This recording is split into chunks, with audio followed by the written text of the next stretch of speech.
have this revolution. And the physical revolution will never come without mental revolution first, taking place in our heads. That is why we say it as it is, so that you become positively angry. That is positive indignation. The anger that will turn you to do the right thing. That is what we do here. Therefore, I welcome each and every one of you once again to welcome your friends and well-wishers onto today's broadcast. Today is the 31st day of March 2025. Being Monday. Invite your friends and well-wishers. Tell them that the hour has come for them to rally around their listening devices. We have our FM CHK 102.1 in many parts of Biafra land. Through there you will be listening to Radio Biafra London.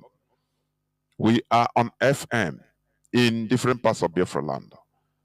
102.1.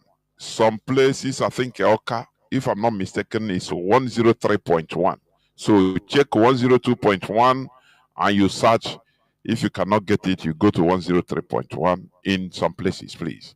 And the other places, continue maintaining your patience because work is undergoing on different other places. It will be coming. We are on freedom fighting. It is not easy. That is it. Therefore, draw nearer to your listening devices. We are also on satellite. We are on satellite, free-to-air satellite. Once you turn to your radio section on your satellite dish, you will search and you will see Radio Biafra London. Moreover, we have our application, IPOB Community Radio. It is a very low data consuming application with little amount of data, internet connectivity. You can catch IPOB Community Radio. It is on your application, on your Google app, in your smartphone. Just go to Google application and search for IPOB Community Radio. And you install it. Very easy, very quick and easy. It is purposely meant to be in that way so that to help our people in ground zero, where there is no electricity, where Nigeria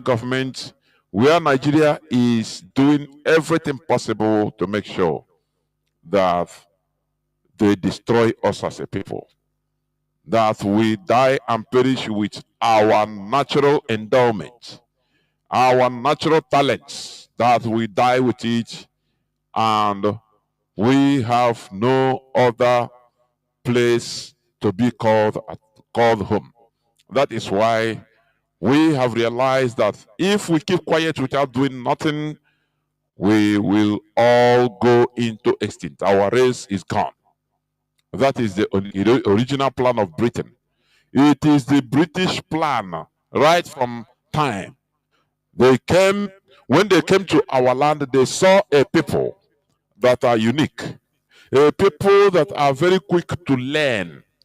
They use Igbo people, they use Biafrans in order to make sure that they use them and administer, roots their agenda. That is why they were able to take Azikiwe down to Zungeru. They carried many of our people because our people are very quick very fast when it comes to learning. They will learn and even become experts more than you. Britain noticed it and they say, oh, these are the people we can use. That is why they displaced many of our people to the north, where they are finding it difficult. You know, the northerners, the Fulani, the Hausas, they are not smart when it comes to learning.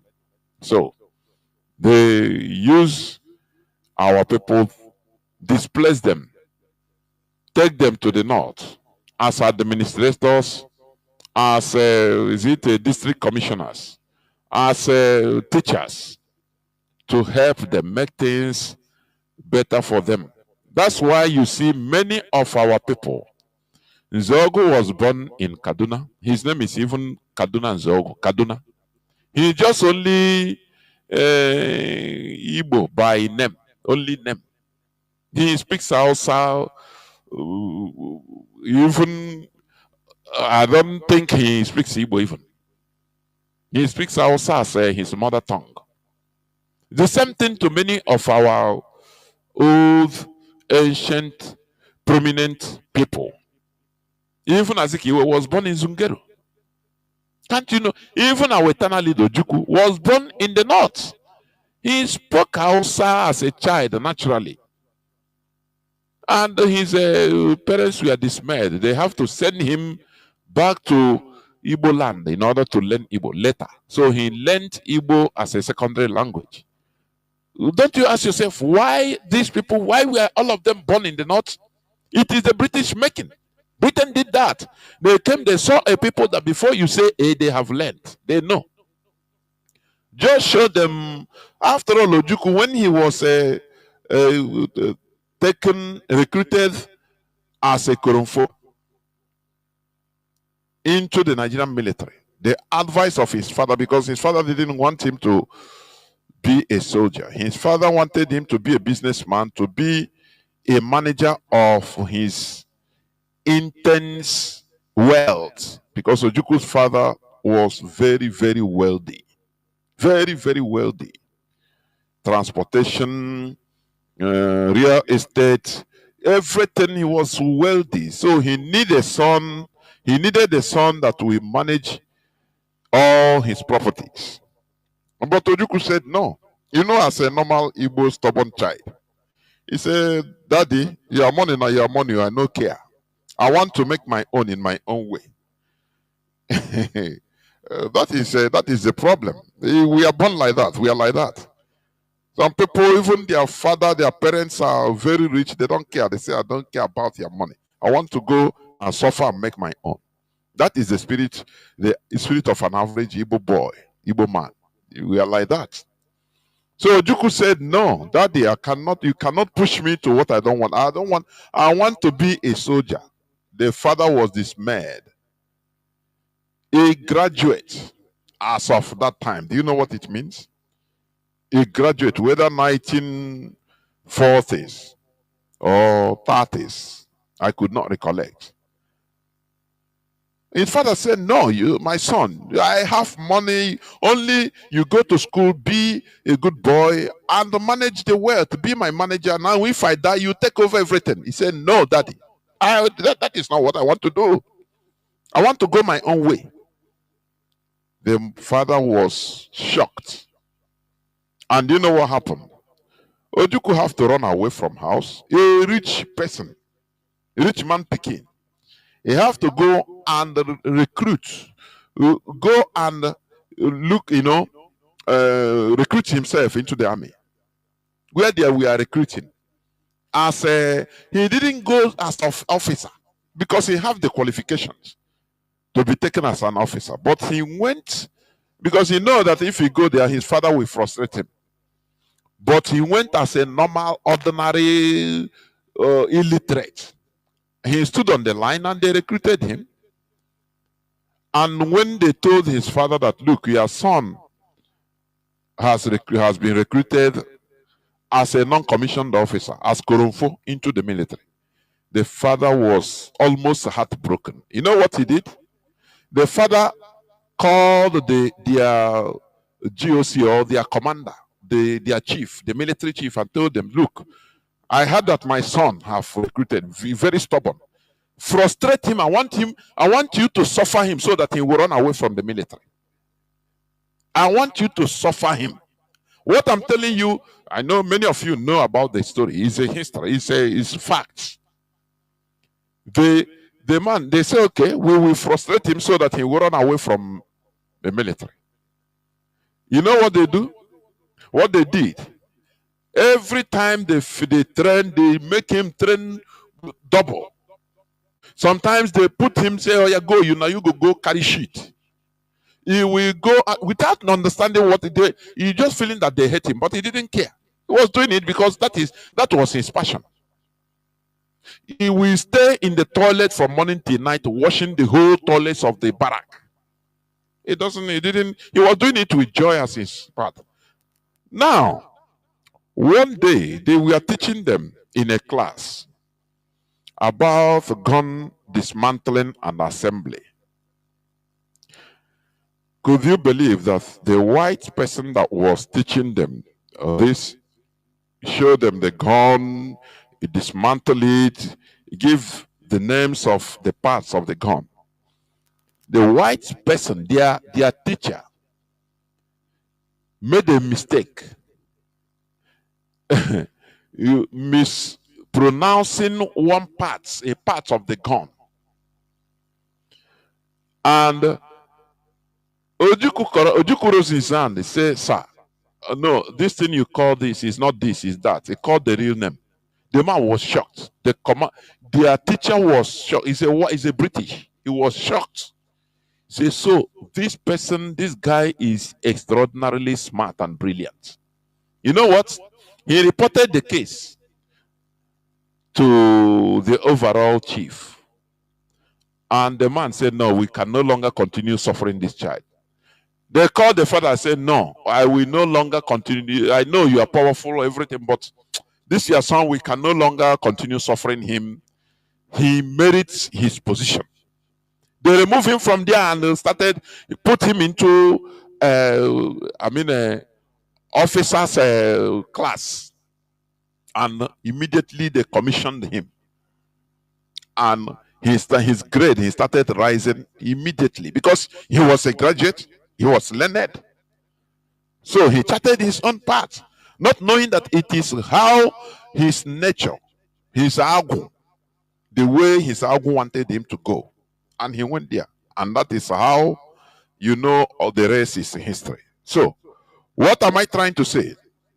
The British, they understood when they came to our land, they discovered many things that dumbfounded them. They started plotting right from beginning how to destroy this race.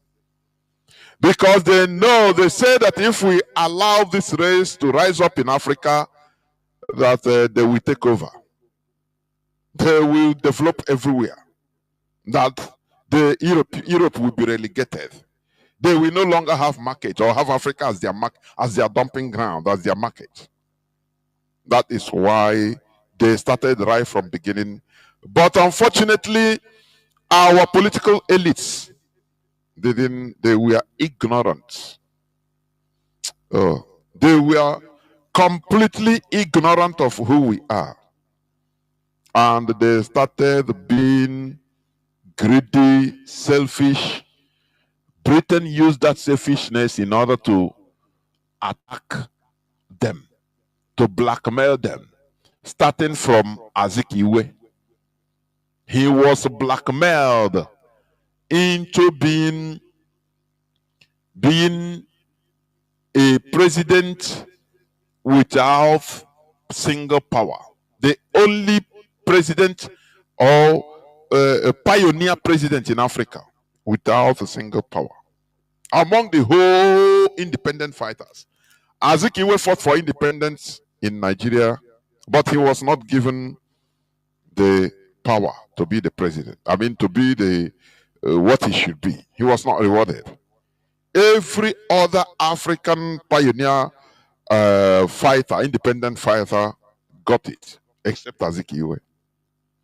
They played him. Britain played him, gave him a big name without no single power. Rather, they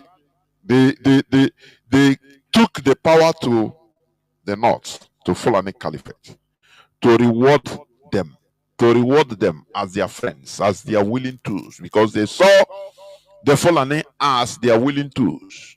They are perfect slaves. Because, these are people that have ambition. The ambition is to conquer. So they need somebody or people behind them, foreign power that will be supporting them. They don't care about development. Fulani does not care about development of any place. No.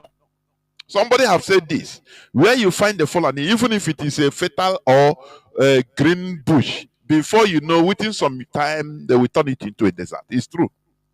I am telling you, it's true. I've researched about it. It is true. Because they don't care about development.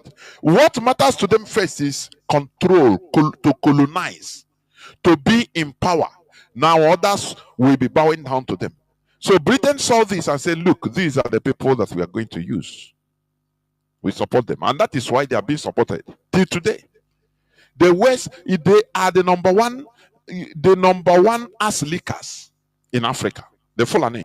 Do you remember when Buhari went to, I think, was it 2016 or something like that? During the former Trump regime, or 2017, something like that. The first time of Donald Trump in office. Do you remember their press conference together? When Buhari was asked, the problem you're having in Nigeria about, do you want, what do you think about America? How can America, do you want America to come to Nigeria to help? He said, yes, we need America. Bring soldiers in Nigeria. Bring the American soldiers. Boot on the ground. It was Donald Trump that interrupted him, because even he was ashamed. Donald Trump was ashamed for Buhari. A sovereign, an independent country, normally, openly calling for foreign army, foreign soldiers to come to his country. You know, I don't know whether you remember that video. I remember it vividly in my head. Donald Trump interrupted and said, no, we are not going to have a booth on the ground in Nigeria. We can support this and that. But anyway, so you see the shame. They don't care. They don't stop at nothing just to make sure that they are on top of everybody. You are talking about advancement, the Fulani, that is not their problem. They don't care about which kind of advancement. Whereas they are living with cows in the bush, they love it. Until they use that stupidity and ignorance or mumu in order to destroy and conquer everybody. Maybe in the next 1,000 years, they will now start talking about development. For now, development is not their agenda. Their agenda is killing, destruction on their part everywhere. And Nigeria has been chosen by them to be a place that their Allah has given to them. Your land, my land, our land. And you are joking about it. You are doing nothing about it. And you are still buying and selling only without thinking about tomorrow. You are joking about it without thinking about the future generations. But we do. We do think. That is why IPOB is here. And that is why we always preach every time. In order to sensitize you. In order to make you understand the dangers that are facing us. That is the reason IPOB is there. That is the reason why ESN is formed. In order to make sure that our bushes are free, that Fulani headsmen that have been on the rampage will be challenged. If we stop and leave it to the politicians, these politicians, they are the Afonjas in every part of Nigeria. They don't care. What matters is their political positions, because they have the money. They have billions. So their children, many of them they have multi nationalities. They have dual nationalities. Their children have different foreign passports. Their children are not there in Nigeria, so they don't care. For them, this thing, anyway, whatever we do, we will not touch us. It's only the common people. So they don't care. That is why whatever that is happening to us is not, they don't care about it. What they are trying to protect only is their political position. That is it. Are you hearing me? Because they always tell them, hey, if you try to save your people, you will lose your post. And once you lose your post, you can no longer protect your people. And those are people you are trying to protect, they cannot protect you again. So we are the king makers. I mean, the caliphate is what they always tell them in private. All these the governors in our land, in Biafra land and beyond, in the south in general. Look, if you don't do obeisance, if you don't obey our command, we will remove you. And those people you call your people, you want to protect their interests. You lose your own interest, number one. Once you lose your position, you are no more. And none of them will protect you. You are gone. Another person will put another person. If they tell them that, if it is you, what do you think you will do? Because there's something also. If all these people were kicked out, what are the population? What would the population do? Ashawo. They start singing the music of the new person. Imo State is a typical example. Ihedioha was removed. Heaven didn't fall. The Nigerian Caliphate openly removed him. The population, they didn't want to, and before they turn another color and start supporting Hope Uzodinma, our governor is. So, if it is you seeing all these things as a politician, are you going to continue? When we blame these people, let us also blame the population, because that is my point. It has been my point, my very big point. We blame them. Oh, they don't in the interest of people. They don't. Okay, if they continue defending the people's interests, and anything happens to them, is the people capable of rising up to defend the person defending them? Tell me.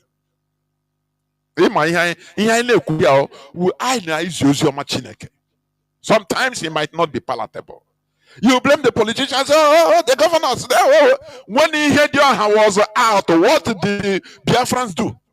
What did the Imo State? What the Imo population? What did they do? Yes, they protested just one few hours. We not go agree. We not. Only small tear gas. Everybody runs. I beg, all of them now. I beg. That is why Amechi said that he can never die for Nigerians, because nothing worries them. Are you doubting it? We always put responsibility or blame politicians too much without blaming all the people. If they continue trying to defend the population and something happens to them as it happens to Fubara, okay, what are you going to do? Is the population able to rise up to defend the person? Here, we make you think, we make you reason. That is why the most important thing is to arise the people, is to awaken the people to understand their responsibility. That is the highest gift you can give to a people. Once you awaken a people, finish. You raise their mindset, finish. Leave the other one, leave it. Because when the people rise, it's revolution. Direct. Or now, so you boil the water of mental awakening into the mindset of people. Finish. You have done the job. Leave it. Just like Mazi Nnamdi Kanu did. They didn't know that there will be voices like us. There will be DOA that is as strong as rock. That will be unshakable. They didn't know. Mazi Nnamdi Kanu millions of Biafrans. That is the highest thing, one of the highest legacies you can live. And leave the thing to work in the mindset of people. That is it. Once majority of people understand what you are doing, finish, you have done the job. The rest will be history. Before you know, the thing will pour out on the street. That is what you are doing. Not only blaming political class. The political class are minute. They are, 0.000. They are nothing compared to the population. But only to make them understand that, look, you have a duty. You don't always talk of what do this for me, what this one will do for you. come and restore Biafra. Like I watched some people in the gathering, Italian gathering. Some people will come and talk. What I'm begging you people, the leaders, so that you people will restore Biafra for us. I'm happy that Mazi Patrick he came in. He's an awakened mindset. He told them, look, not the leadership can we bring Biafra. You talk about what can I do? As John F. Kennedy said, do not say they'll be thinking of only what America can do for you, but what can you do for America? What can you do for your country? That is it. That is what we are doing here. So when you see why all these politicians, why most of them are hell bent on fulfilling the interests of the caliphate, because that is where they think that the real power lies. Power is there. The power does not belong to the people. It belongs to the caliphate. Because if anything happens to them, the people will not protect them. Do you see that? That if anything happens to them, the people will not protect them. If the caliphate hits them, nothing, they are gone. The people will continue their life and say, oh boy, na thief safe, I beg. That is why Amechi, I love what he said. He said that he's not ready to die for Nigeria, no. Because he have seen that nothing worries Nigeria. Nothing worries Nigerians. He said, if you like, bring out a family, shoot the wife and children in front of the father. He will cry before you know the following day continue his normal business as if nothing happened. Nothing worries them. So here we are trying to raise the awareness of people so that things will start worrying Nigerians. Things will start worrying population. Not only heaping the blame on politicians. Oh, you're our governors. You don't do this. You don't do that. You don't do. Showcase that you are capable of defending them. And now see. What will happen. When you show that you, as a people, we have power, that there is people's power, that power belongs to the people, really. At that time, that is when you see them. They will be forced to walk. But when you only lament, anything you say, oh boy, now wow, concern me. Caliphate will enter there, sneak somebody, put somebody there, you can do nothing. Our people are. I say in the case of Hope Uzodinma, it baffled me. It was an embarrassment. Some few people come out to protest in we not agree. Before you know, the assembly members, all of them have decamped and joined the new imposed virus. Hope Uzodinma. Oh, what do they? Before police come, everybody run away. How do you think that somebody will protect you, will defend your interests like that? No, tell me. You have to show that now we are ready to die for this cause, for this person. As he's doing the right thing, that we are ready to die. Now he will have faith in you. He will have faith in the people. When the manipulators, Caliphate Abuja, he said no. If they call him and say do this, he said no. I cannot do. My people are behind me. He will be proud to resist. If they venture to try anything, the people will unleash mayhem. By that time, that is how it works. So when we blame the political class, we also blame ourselves. Look at supporting of ESN. Look at, we have been shouting. How many people are doing this? I'm not even talking about IPB members. This awareness. How many marketers? How many people in the market? Biafrans in marketplaces. How many of them used to raise this in their meetings? How many people used to raise this issue? Now, even if you give it any name. In Igbo unions, unions in every part of the world they are. That look, we need to support so that everyone know they already. Can I support or how? Do you raise it on your meeting in California, in Valencia in Spain, in Denmark, in Namibia, in Mozambique? Do you raise it? The answer is no, but you continue, you stay where you are blaming politicians. Na demo, na political, na our governor. So now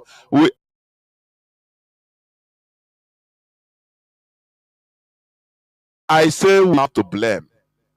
Blame game. Oh, Brian, that is all we learn it. To blame. To blame others instead of blaming ourselves.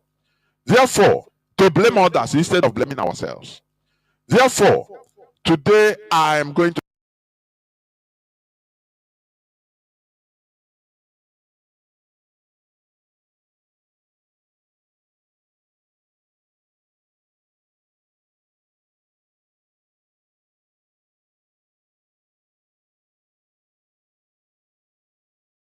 wear trouser.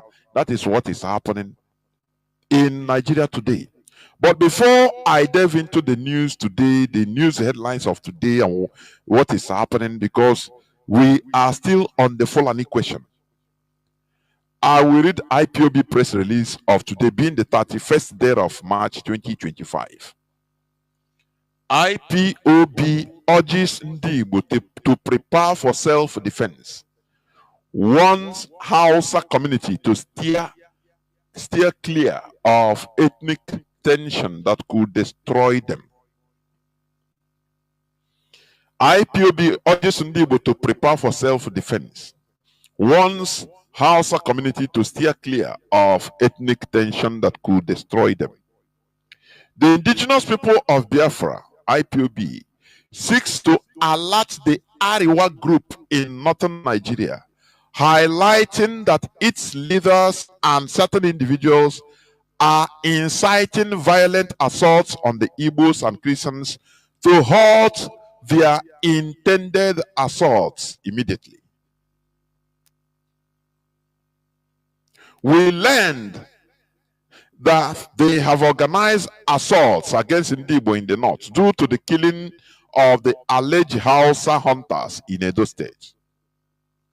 Conversely, native Hausas must exercise caution to avoid succumbing to the ethnic conflicts orchestrated by the very Fulanis who have been harming them and others.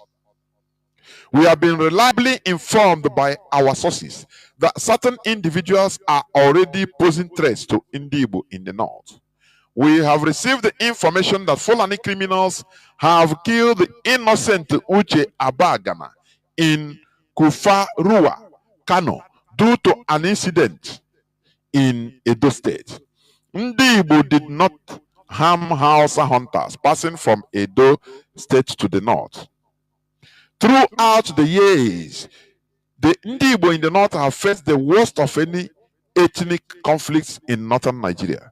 We urge the indigenous northerners to exercise caution. The Fulanis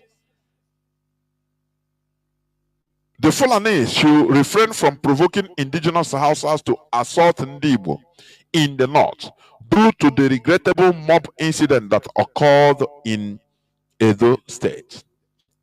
IPOB urges Ndibo in northern Nigeria to maintain heightened security awareness, adhere to the law, and be prepared to protect themselves against potential threats. Furthermore, Ndibo in Biafra land must also remain vigilant. Everyone must remain vigilant and prepared for self-defense, since the Nigerian government and its tribal biased security forces prioritize the lives of Fulanis over those of the indigenous Nigerians, particularly the Hausas, both now and historically. If the victims of the Edo mob action were indeed local Hausa hunters, the Hausas ought to hold the Fulani terrorists and kidnappers responsible for their loss, having turned them into targets of others' retribution in Edo State. The indigenous Hausa community is friendly and has no issues with other ethnic groups. However, The terrorist actions and abductions by the Fulanese have turned them into adversaries of other ethnic communities, as many people struggle to tell apart the Hausas from the Fulanese due to the similarities in their language. Despite the regrettable lynching event, the Hausas need to be cautious not to let the Fulanese drag them into the murky depths of Nigeria ethnic conflict. Indigenous Hausas need to remain vigilant, as the Fulani neighbors would not show them mercy in the event of ethnic strife in Nigeria.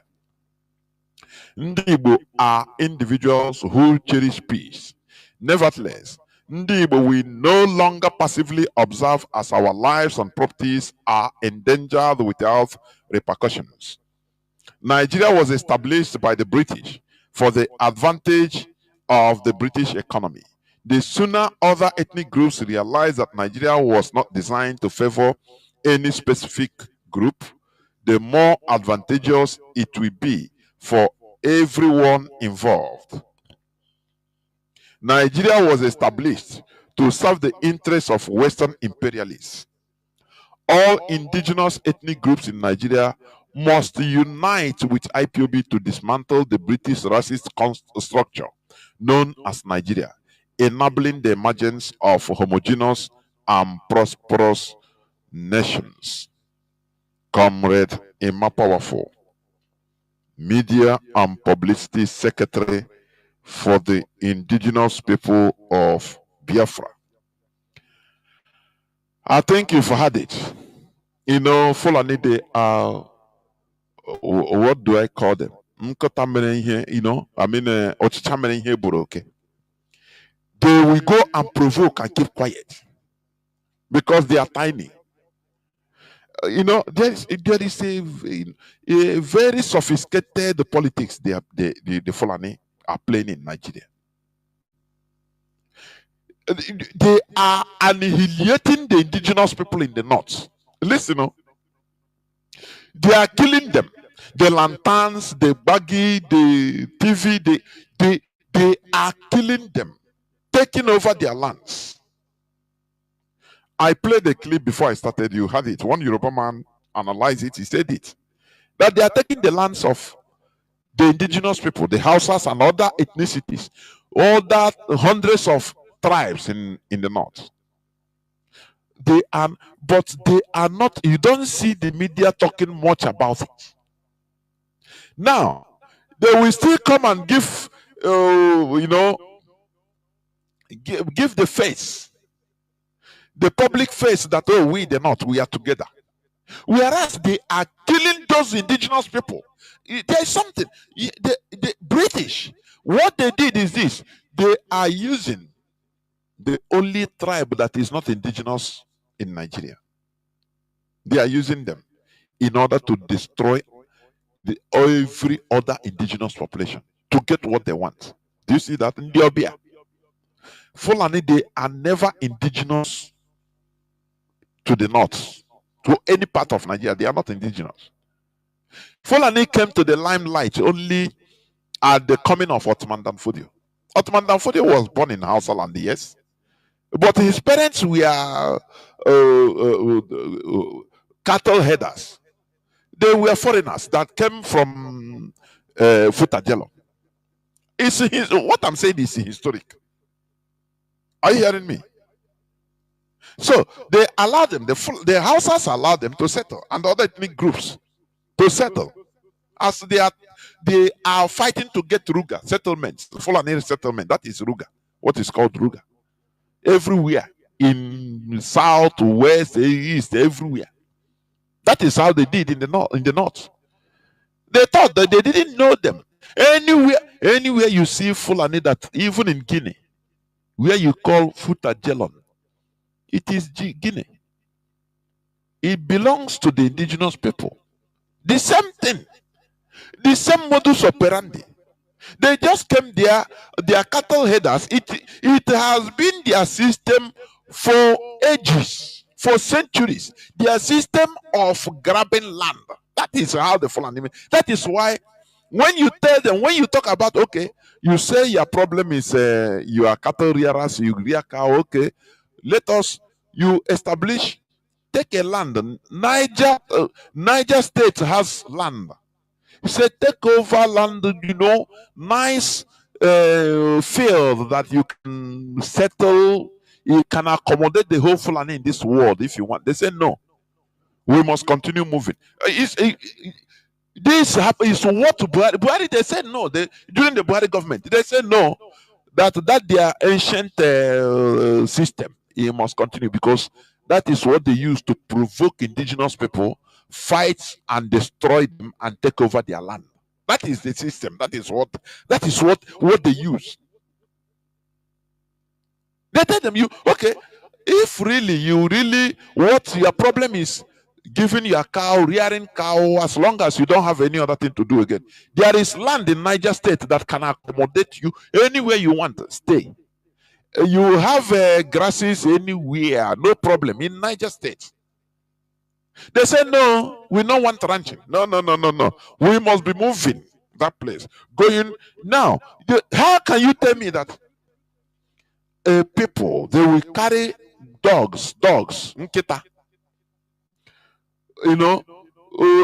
travel more than 1,000 kilometers from north to south, go to the even to Atlantic Ocean, to Biafra land, to hunt? Don't you see that there is something sinister there? Don't you see that? No, they have bushes everywhere in the north. They say the north, they have the north is booming with wild animals. If it is really hunting they are doing, without even effort, because it's Sahel. Sahel have antelopes. They have different kinds of animals, because there are grassy areas there. They have animals, but they say no. We are coming. We now, and each person will carry 10 dogs. And you say that to traveling thousands of kilometers. I said more than 1,000 kilometers from Katsina, from Sokoto, down to Biafra land, down to Iguacha, down to Imo, down to Edo. Say they are down to you. Say they are coming for hunting. Don't you see that there is something they are not telling us? You see this event that happened. It brought many things to the limelight, and we must continue talking about it. Do you see this thing that happened? It brought many things to the limelight. It made now everybody to understand, not only the Igbos. It made everybody now to understand that, look, the lives of Fulani is number one. Is more important than any other person. I'm happy. He's a Yoruba person that I played his voice. He said it. Do you know that if this thing that happened, had it happened, for example, in Owerri, or in Iguacha, or in any part of main Biafran territory, they will nail it to IPOB, say it's IPOB. Even these people let me tell you, even themselves, they will say, hey, this Biafra people, you see what they are doing, Oh God Almighty. Do you know the problem? The Fulani Caliphates, they exploited, or they are exploiting, the primitive enmity against Ndibo by even our own kids and kin. This thing now that we are talking, had it been that it took place in the territory of even Delta, they will nail it to say it's ESN. By now, you would have seen what even these people that are talking, all of them will nail against ESN, no ESN, this and that. Do you see how foolish the indigenous people, mostly in the south, are? Or in short, the whole indigenous people. Do you see how foolish they are? Very, very foolish set of people. That's why I don't pity anything that is happening to us. I don't pity us. It's only IPOB that is here to save us. Are you hearing me? This thing that happened now, tell me, just let us tell ourselves the truth. Had it been that it is maybe in our land, in Igbo land, that this thing happened, what do you think that would have taken place? The whole condemnation will be coming from everywhere, including our own people, even the whole South, they will turn against us. Say, is them na Biafra. I don't know the type of devilish hatred they activated in the mindset of these people. But do you see why the Fulani is more wiser than the indigenous orangutan that are eating the flesh of their own brothers and neighbors? Do you know why? Do you see how they are wise? They are the people killing the indigenous people in the north too. But they are now pretending they will be the once you come from the south, they pretend to be protecting them. Do you see the very sophisticated politics they are playing? They are the ones. I have clips that the Hausa people made that they are insulting the Fulanis. I have it. But do you know what? The same Fulani that is killing the Hausas, destroying them. It is the same Fulani that we, activate the Fulani that we activate the Hausas in order to attack, to defend their interest, the interest of the Fulani. When it comes to Igbo man or against Igbo, against South, they will now gather themselves and say Fulani will force them and say we are the North. Oh yeah, not you. Oh yeah, come, go and attack this one. Them, attack them. The same people that are suffering under the foreign Fulani, they will foolishly be attacking the same indigenous population that are suffering like them. How do you put this? Nigeria is a sophisticated situation. Tinubu, even before he enters power, there was a time he made a statement to somebody. He said, look, Nigeria is not like any other country. It's so complicated and sophisticated that you cannot understand. You get that? You cannot understand until you know what I know. So, Britain played something. That is why, look, as a Biafran, the DOS, I am telling you, the DOS, the leadership of this struggle, because they march with caution. They don't care. Now it's no longer the time of sentiment. I've been saying it.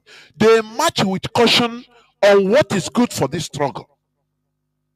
Because the hatred against us is is too much. Or can't be over.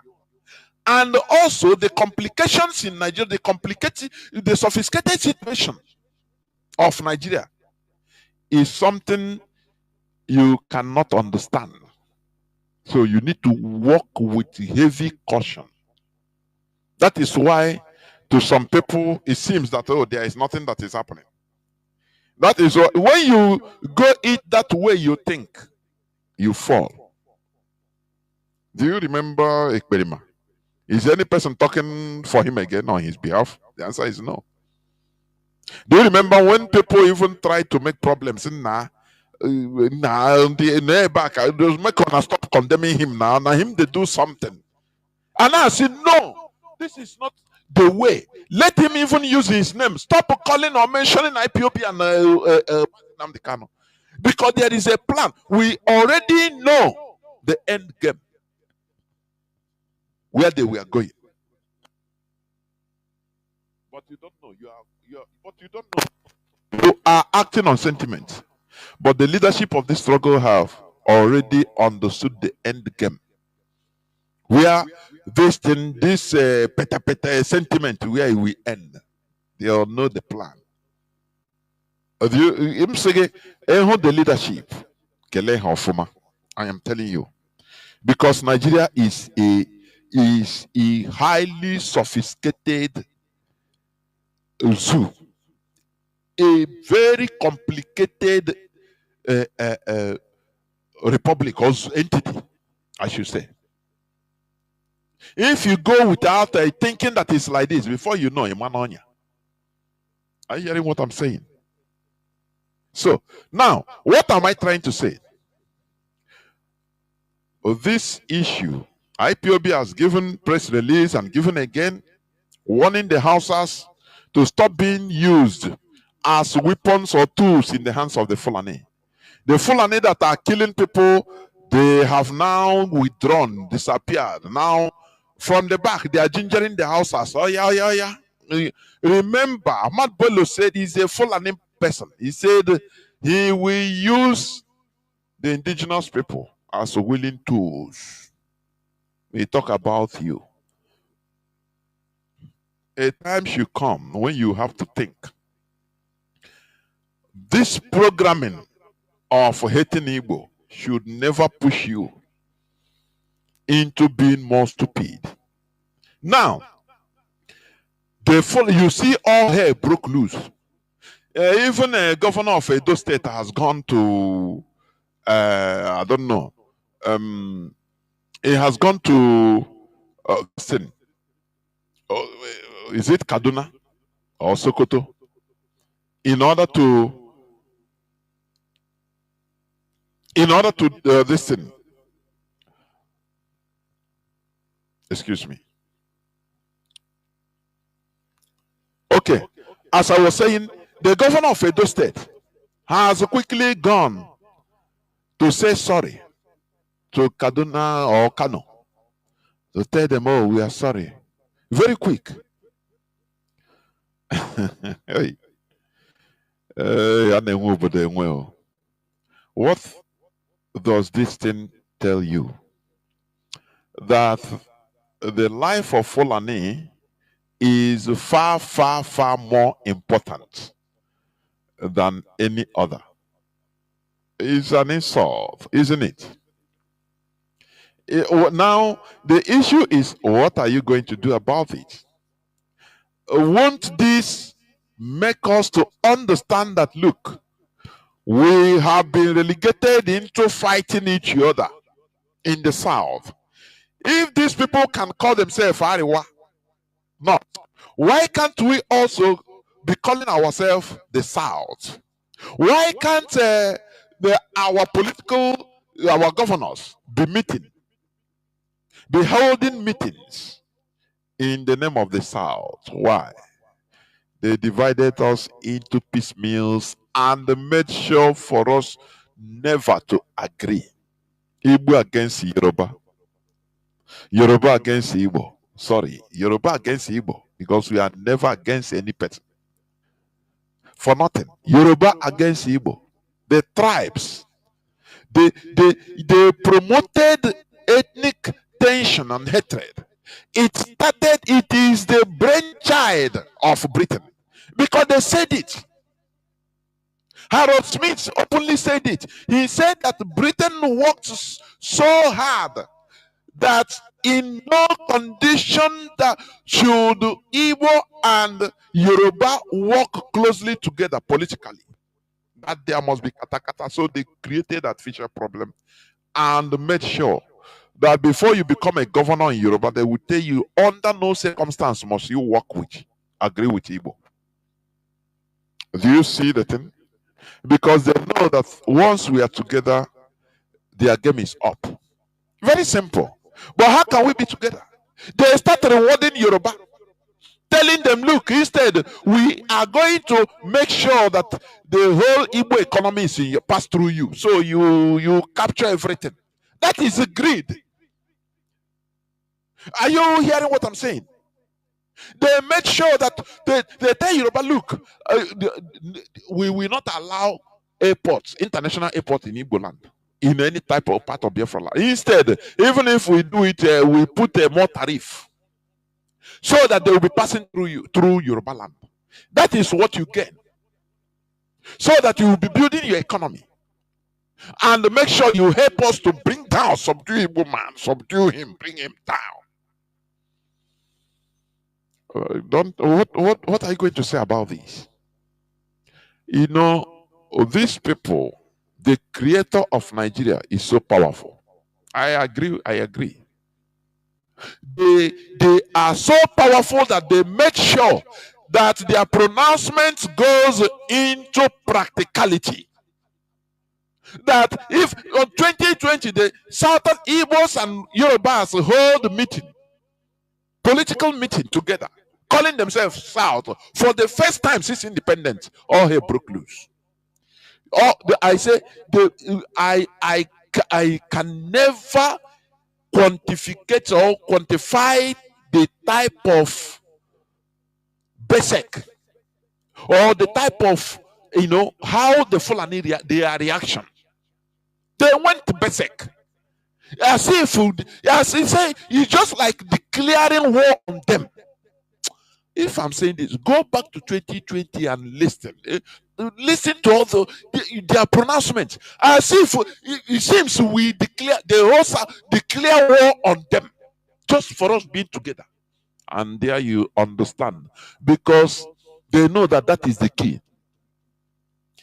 Our being together, working together politically is the key of our liberation. Are you hearing me?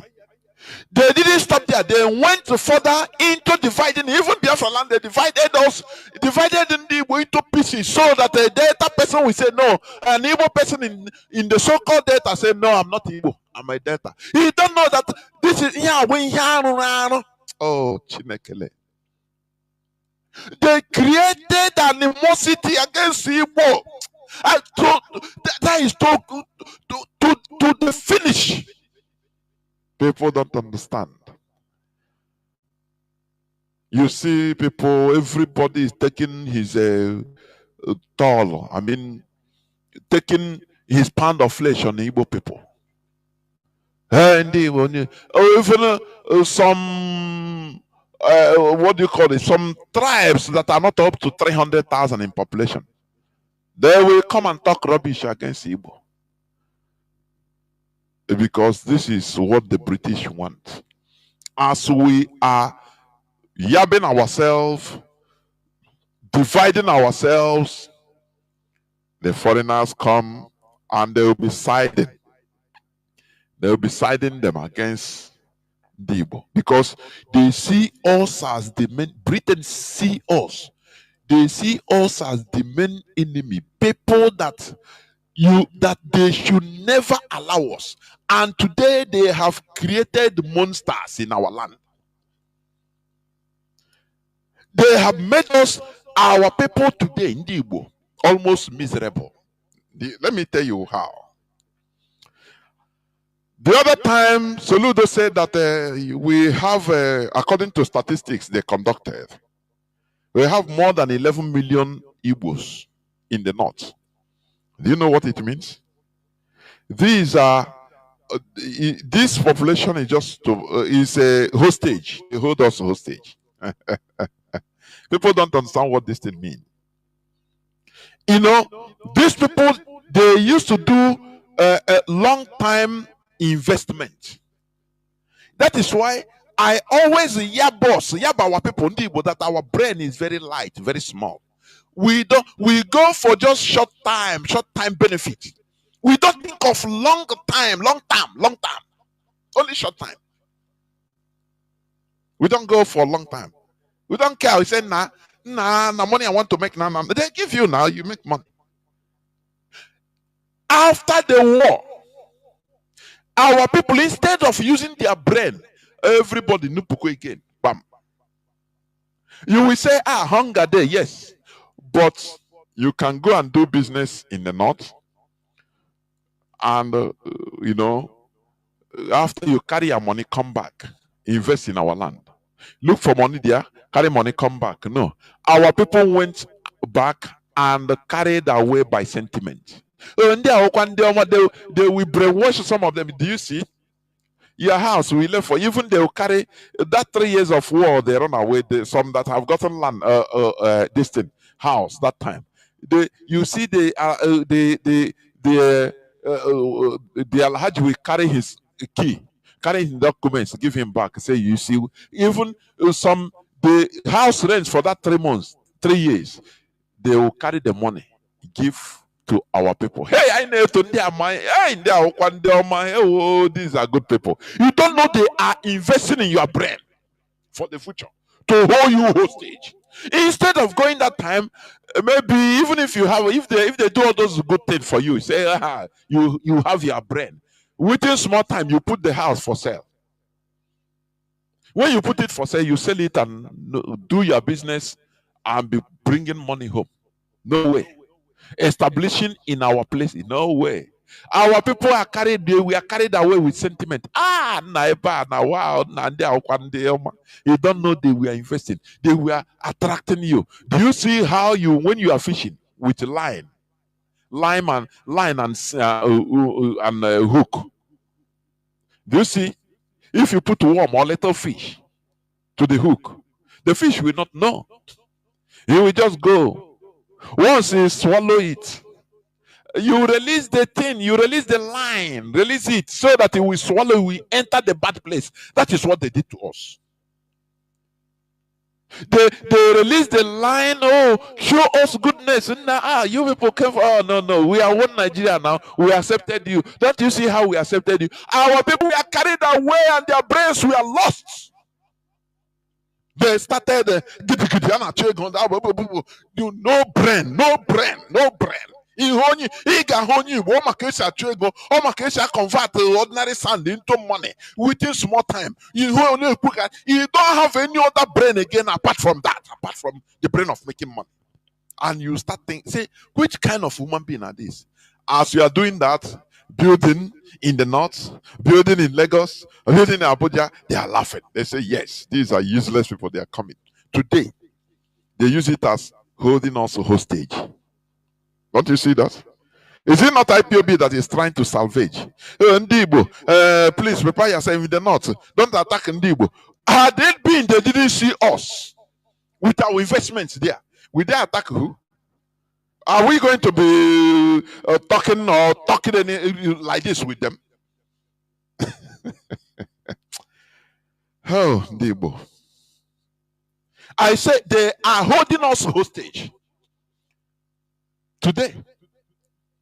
Now, many of our people in the north, their minds are no more at ease. If anything happens like this, you will see they will start calling, questioning, blaming us. Hey, more no, bring attention. Oh, we are here because you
that the northern Igbos, because you don't hear. We cannot be held hostage forever with these people or by these people. Every time, that is where they always go. You see this northern coalition or northern group, they will always say, do you know the Igbos in our land in north? Remember, because they know where they touch you and you shake. They hold us hostage. That is what they think, because they invested the long term. Whereas our people, we are okay, short term. Now we tell now. Let me have money. Let me make gain. Now, what happened everywhere or now? What everywhere? The whole northern governors now, they have made statement. What group? Somebody is saying that there is echo in my broadcast. I want confirmation. Is that true? Please let me see, because sometimes it can be from your system. He said there is echo. Let me see. Let me see, please. Let me see. I don't think, because all my destiny is okay. No, there is no echo. Mazi, please check your system. It's your system. It's not from here. There is no IPOB community radio. I checked. There is no echo, no single echo. Please, when something happened, don't think that everything is from the studio. You can also check your system, please. There is no echo. And I want people to inbox me whether there is echo in my broadcast. I've checked, I've listened, there is no echo, but I still need confirmation. Now, as I was saying, it is high time, if we continue living like this, why with the sentiment, okay, thank you very much, Mazi. He said there is no echo, so it's confirmed. If we continue living like this with fear, we will continue remaining slaves forever. A time comes. Thank you very much. There, Mazi. There, there is no echo, please. Mazi that said there is echo. Please check your system. Is your system. A time comes. I say, let us.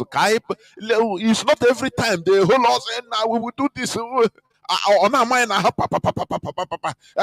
cool down, don't cause. You want to cause bloodshed, but we are dying every day. They are killing us.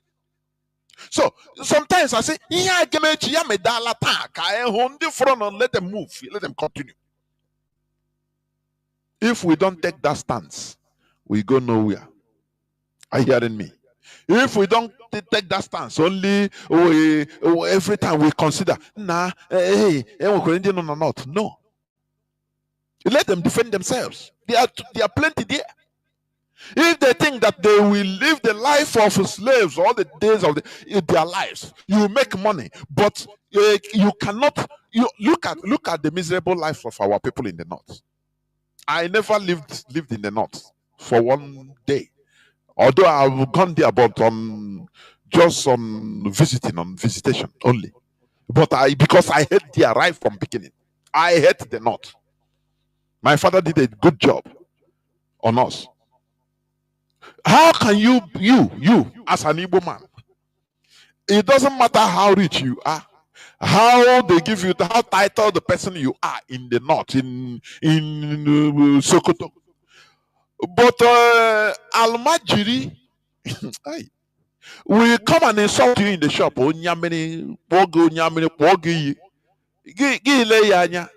Somebody that is not even up to the son of your get man.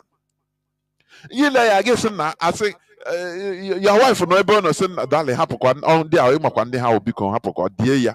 Every day of your life you are living like a slave. Can't you think which kind of money you are looking for? Which kind of money? Tell me. Ndibo, which kind of money? Can't you free yourself? Can't you free yourself? In a go, hey, in Naiba, call this and that, and I hear the cheap here. But you are not free. Do you know what it means to be a citizen? Do you know what it means? No, you don't know. because you have not experienced any. You are not. You don't know what it means to be a full citizen. A citizen where you have your rights, not a privilege. But in the north, you are given privileges. Look at what is going on now. Now they will say, okay, we will protect Igbos. Emir will say, don't attack Igbos. So any person you will see wherever our people are, they are afraid. Now, let us pray. Now, even our someone will come and insult you, give no chance that insult. Give me conscience again. Now, leave him now. Happy. No, happen. Oh, God, you can buy the person, buy the community, but you are not living a good life. You are not free. Hey, I don't know how to talk to these people. I don't know how to talk to these people because sometimes on the Jumobi, our people are pursuing money to the extent that to lose their freedom, they love it. Look at what happened in Edo. Now I negotiate the life of Ndibo, not. Ota ka ọ na-ama ha n'ahụ parapara ewo nna sekwa nna biko ọ na-emekwe na ọ na-ekwukwe na gwakwanụ ndị a hey ha bụkwa tinye anyị na nsogbu dị a. You continue living this type of life till when? Can't you think? Ideche echiche ị na-akpa ego ideche echiche. Don't you reason? We must continue. What I'm saying in effect is this. You must support IPOB, whether you like it or not, because that is the only voice. Look at how everywhere, now fought everywhere. Now, let me read this news headline. Let me read this news. Headsmen overrun farm settlements, occupy homes, schools in Enugu's Ehamufu amid government silence. What is our governor saying? What are our political elites saying? They don't talk. Their mouth is zipped. Zip, everything, zip.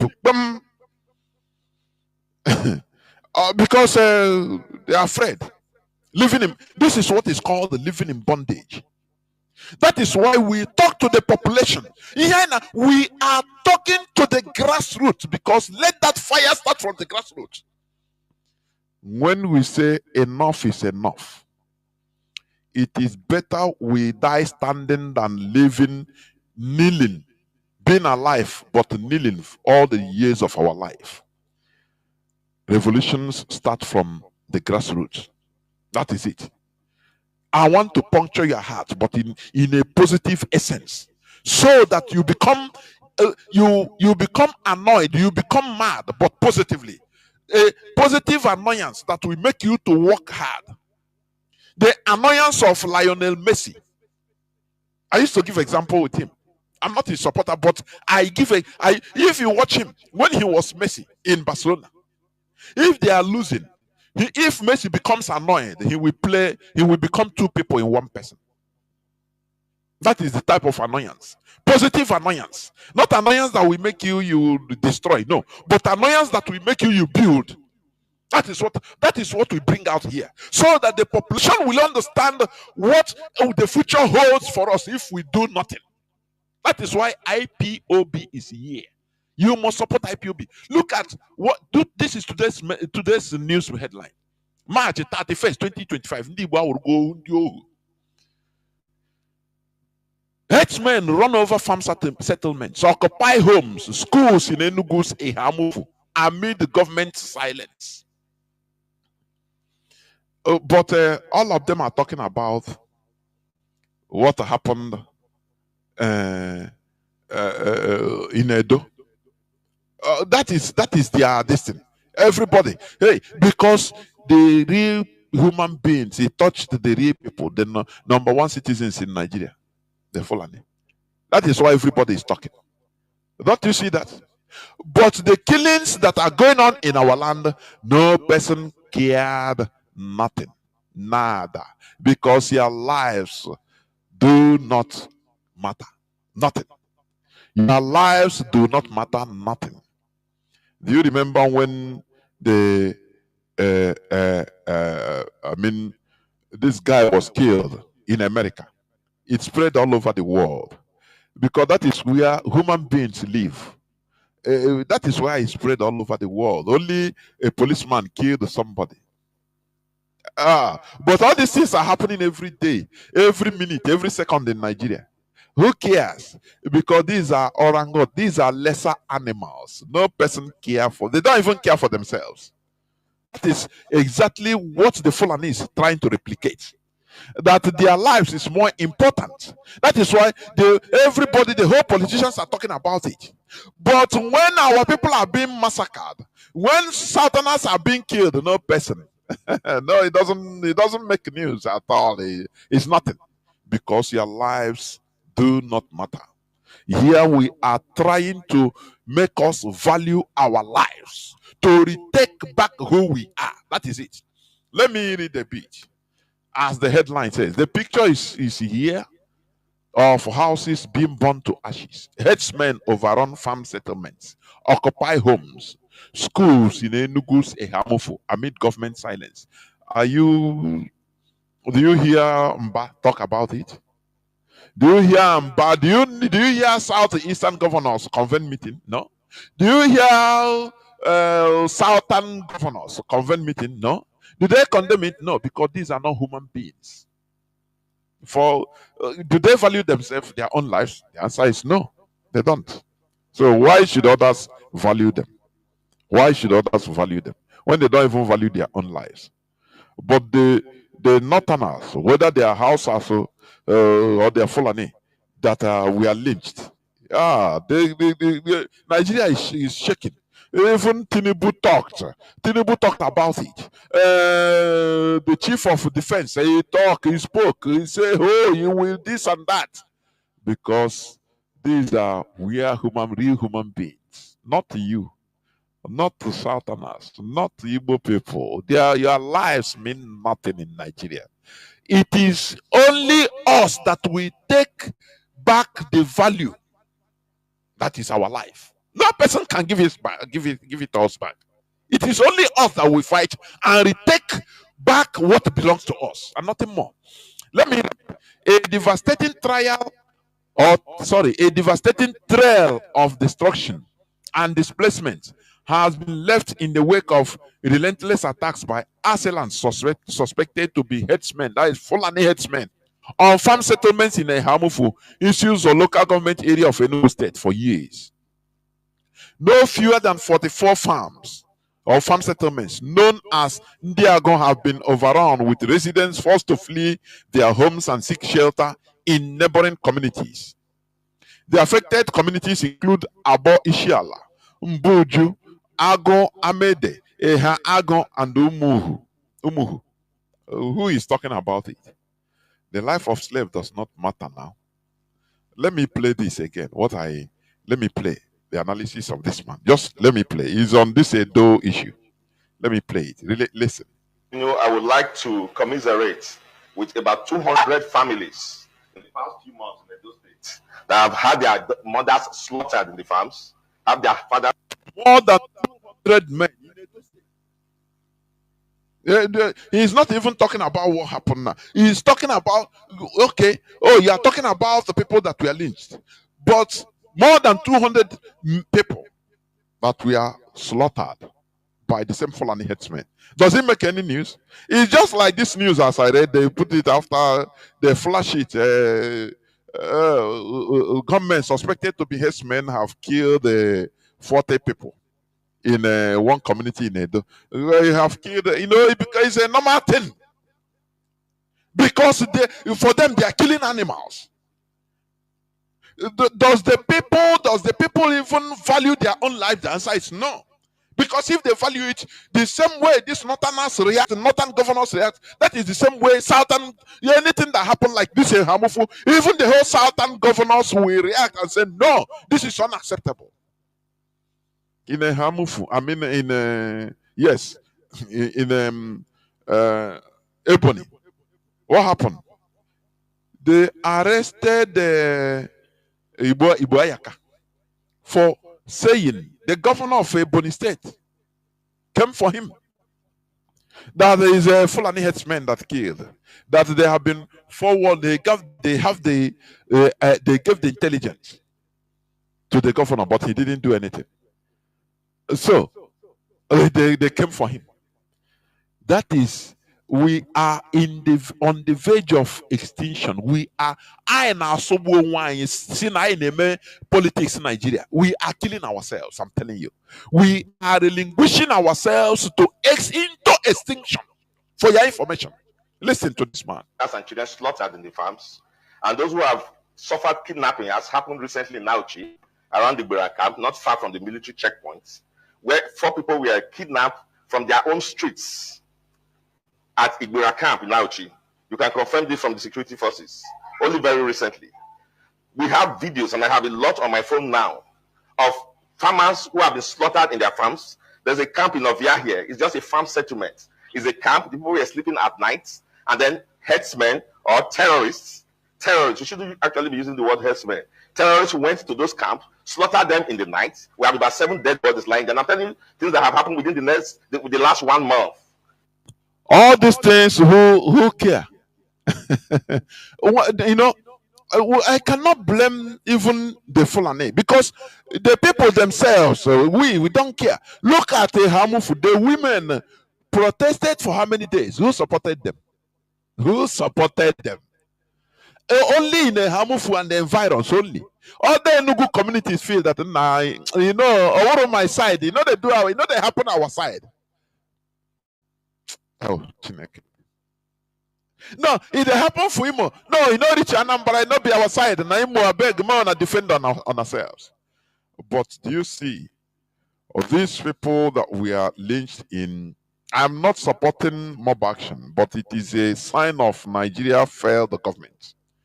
When people will be talking, crying, being slaughtered, and the government will not talk, no, what do you want them to do? Tell me. It's self-defense. That is what even the DSS chief said. I will play his clip. So this man said, now, how many people? Dead bodies. They are not human beings. Do you know what makes them not human beings? Because no voice. Highest, their community will cry. Only one few people. Others will feel that, nah, you not concern me. Because you don't understand what it is, what it means to be bound together, what it means to be together, to make political speech, what it means for unity of purpose. You don't understand that. That is why the Fulani, they are on the rampage. And as they are rampaging, they made sure to divide us into piecemeals. Have you ever had or seen where, for example, they are protesting against herdsmen in a Hamufu, and people in Owerri, in Imo, join them in the same Imo? You don't need to travel to a Hamufu to do that. People come out and join them in solidarity. Say, no, what is happening to an injustice to one is an injustice to all. Now, people in Iguacha, join them. People in Abia, join them. People in Delta, have you heard it? The politicians will tell you, no, is it your state? Because they are arms of Nigeria, arms of the caliphate, to divide us, to make us remain piecemeals that we are. Soludo came with his own mantra. They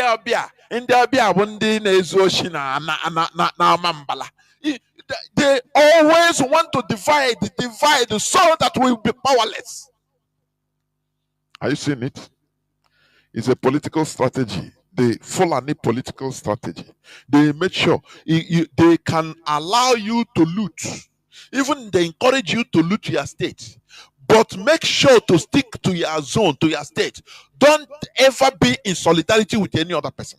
Imagine that it is the Southerners that join together. The Southern governors issue statement. Imagine what will happen.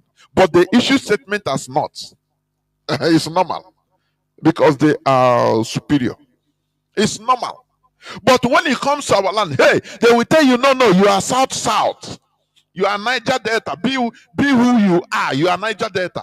They tell you Ikwere. Make sure if they are counting you in census, make sure to write to fill the form that you Ikwere. Don't give anyone. Don't say you are Igbo. They will divide you because they know that you are lower animal. You are orangutan and nothing more. There is nothing more because they know that any day you unite together, they are gone. You defeat them. Simple. It's simple logic. But how are you going to unite? Do you know that? You don't know.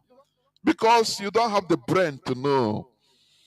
they make sure you go your side. You are Niger Delta. Don't talk. Don't talk. South to east. You are southeast. Don't talk there. Because they are imposers. But do you have power to impose on them? Do you have power even to talk to them? The northern governors, albeit that even the central Nigeria, that is the middle belt, they say they are not north. They always remove themselves, but they impose on them, say we must be the north, because they want to maintain a united face. It doesn't matter how they are killing, the Fulani are killing them. They gather them and say we must be together, because that is the only way they speak, and they speak, we make sound. We are united. But when they come to our land, I say, imagine that this thing happened in Igbo land. Even these dope people, Benin will be, hey, it's a Biafra. Do you see? They want to bring problem in Nigeria. That is how gullible and low life animals people in the south are in general. That is how it is. They cannot defend. He's ESN, no. He's Igbo people now. So you see. But IPOB is civilized. We go on logic.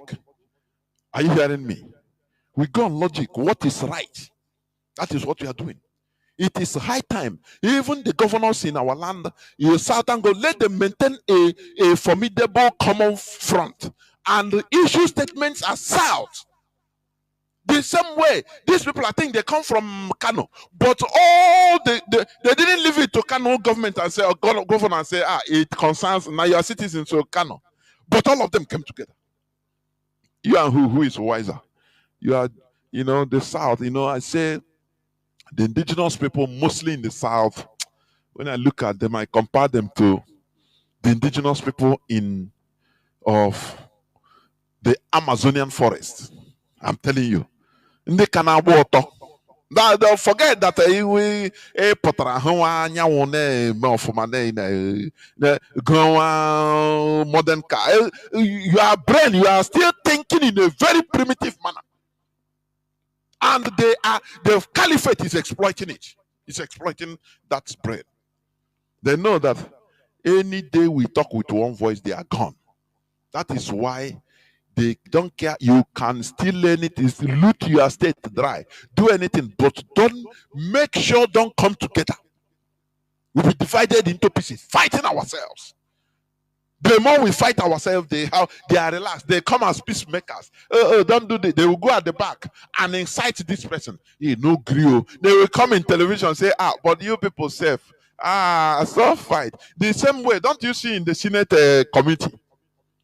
The person attacking Obia Ezekwesili. Obia Ezekwesili is not my this thing at all. It's not my beloved in anything. But the person, don't you see it? The person attacking Obia Ezekwesili in the Senate House is an Igbo person like her. He's attacking her with alacrity. Whether Onyama, I don't know his name, whether from Ebony State or from Abia State. In the presence of Fulani, that kind of thing it makes them happy. It makes the caliphate happy. They will be leave now. Don't they leave? They say Igbo man. Now so they be. See as they are killing themselves. Now so they be very primitive people. Now we they civilize them. Look at them.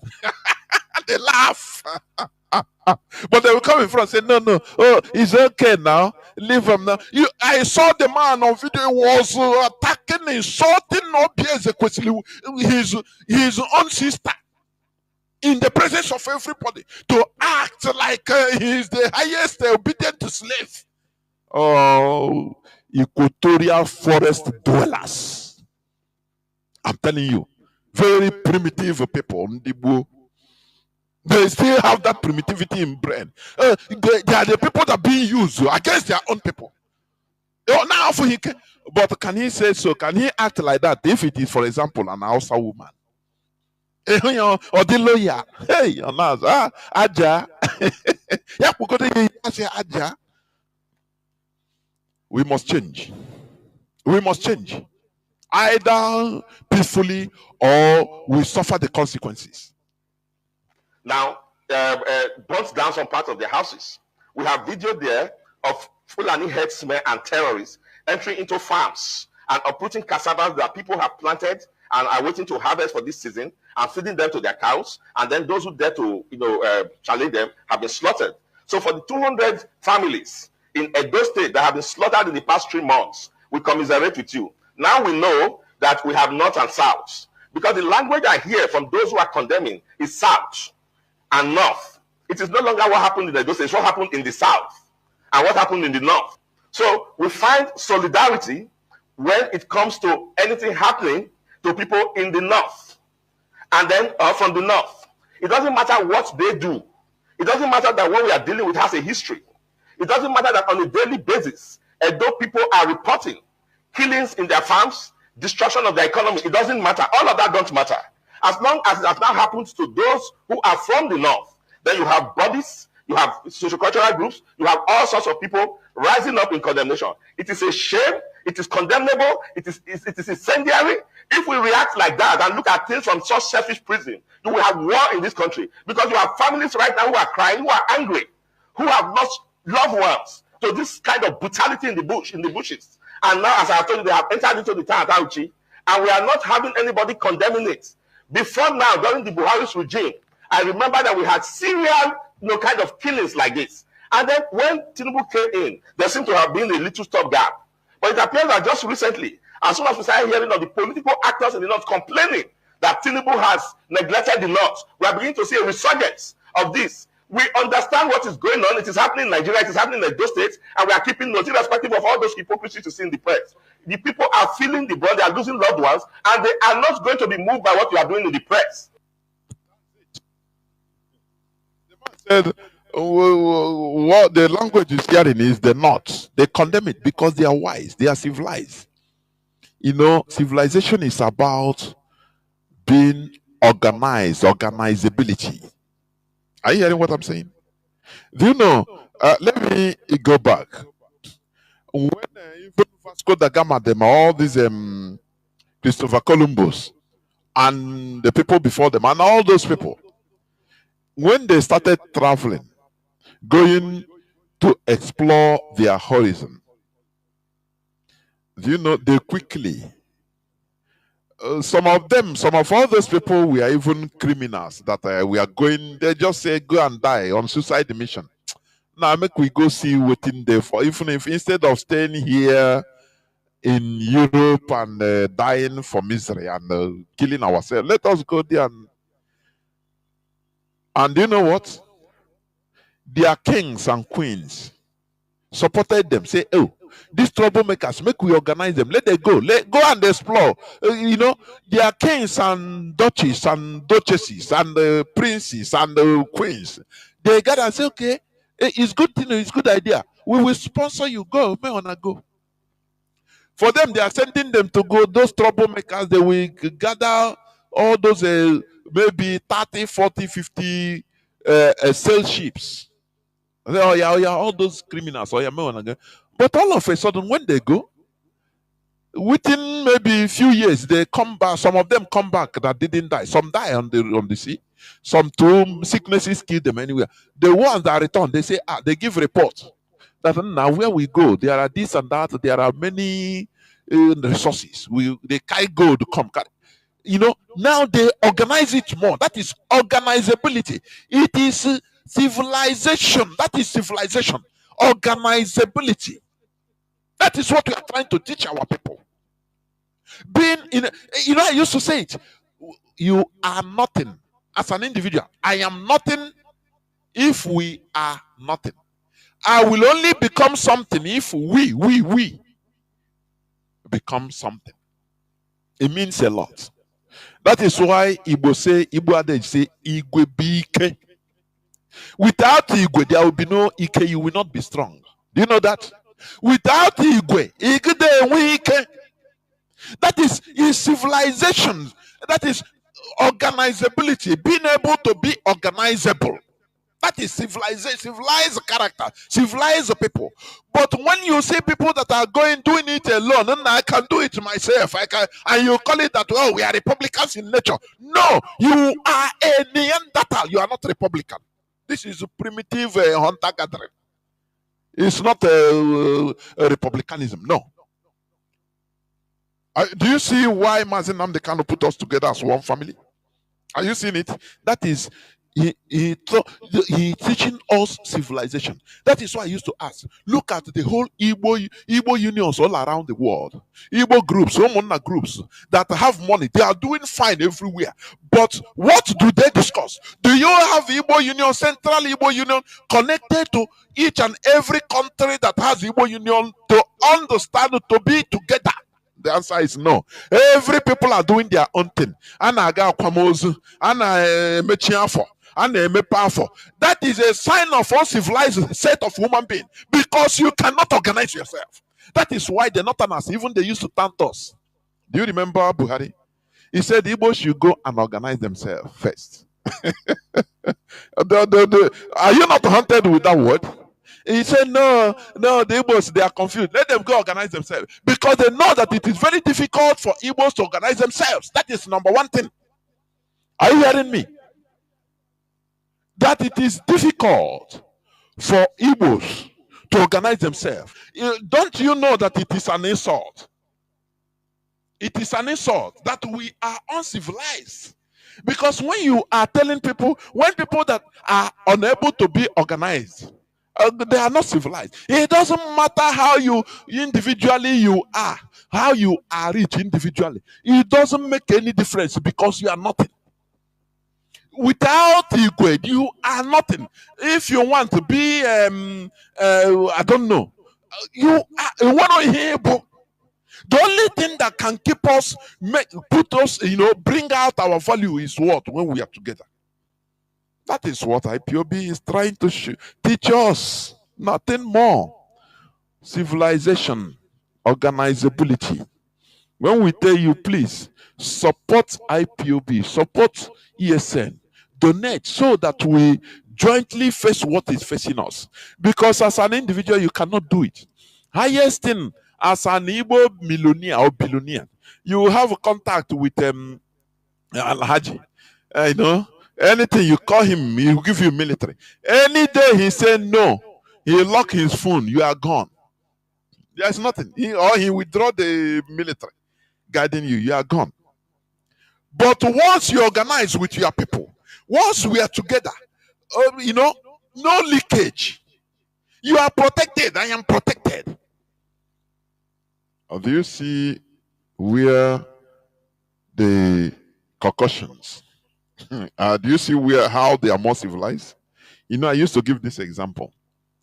Bring maybe 100 or 200 white people from Italy or from Finland. Bring them, displace them, come. Empty one street in Onitsha. Just one street. Let them live there. Now remove the whole people living, those people living there. Our people. Take them to that Italy. Give them that place. Just swap. Let's do swapping. Let me tell you something that will happen. Those Italians will come in Onitsha, they will see that, oh, there is, and everybody have a private generators or private generators or solar energy. They first of all gotta say no, it cannot work. One is polluting the air, is making noise. There is no central power. We are going to come together and contribute and build the central power that will serve this community. That is the first thing. What you can never achieve. All of them are not rich. Some are richer than others. Some are poor. but they will organize and contribute and put maybe one big solar panel that will be serving the whole community. Each person will be paying according to his usage. That is his civilization. But to do it give that idea in a community in our land. Hey, this one we say no. I beg me. I do my own thing. I no one. Me. I have I no care if I the burn diesel for 247. I no care. I have the money. I no care. I beg more. I do nothing. I know the inside. That is primitive character. That is all your primitivity. Are you hearing me? You don't want to be in that cooperative, cooperative or union where everybody will be comfortable according to his grade.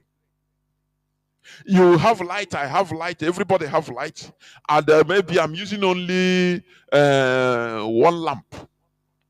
You in my one room, I'm using only one lamp and fan. Now, you have a mansion where you occupy everywhere. You are using everything under this. You will have a swimming pool that also it needs electricity. You are consuming. So that that class, you don't want to bring. So no. Do your thing. No. Do my thing. I beg. I have money to do as I want. You cannot consider that group as a union, as a unity, as a cooperative, so that everybody will be using and everybody will be comfortable according to his or her grade. That is what is happening to Igbo Union. Igbo Union in California, I don't think they have a contact with Igbo Union in this thing, in Texas. The Igbo Union in Canada, they don't have no single contact with Igbo Union in Caracas. Those in South Africa, they don't have no contact, nothing in common, no discussion with those in Spain. No. Everyone is doing their own thing. Do you know that normally, if we are civilized or advanced, do you know what Igbo unions will do? They will organize themselves. Each country will always have a representative that they will be doing meeting with the whole continent. Like in Asia continent, each Igbo union will register. Every country will be connected through a representative. Sometimes they do maybe Skype meeting or different types of meeting. There are different ways. America, the same thing. Now from there, they will bring out somebody that will be representing each continent. Oh yeah, one organization. I'm teaching people. Oh yeah, organization. So that people will understand. You ask, Ndi Venezuela, economy, go to share media, Ndi Bono dia, because Omunem, go to share me there. And not one Jamaica, Jamaica, go to share me. Trinidad and Tobago, you know, you can authoritatively have a comprehensive report of the whole, at least the primary care of Igbos all over the world. When we have this mentality, you know, you're gonna be away with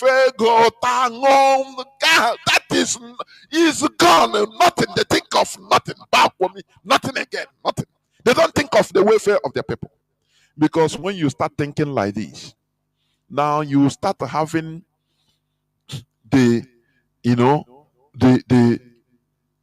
destiny of your people in heart. Because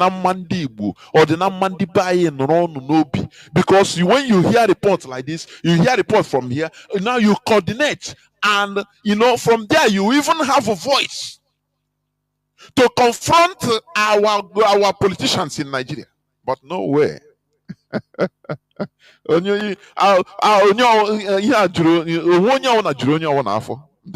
will organize you? But IPOB, we are different. That is why we are different. And that is why we are one family, coordinated, highly sophisticated.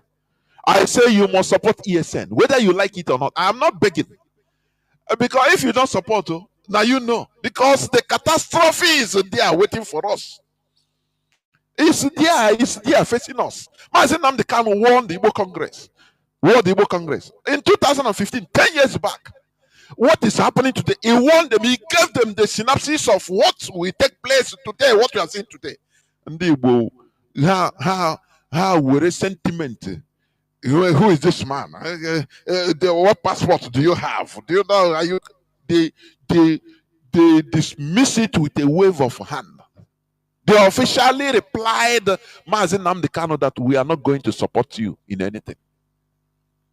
Officially, they released a press statement to World Igbo Congress. Guess now we pity ourselves for him. A time will come, the Fulani have take off everywhere. I'm telling you. We must continue. So, before I open, let me play this. Let me play this. This man.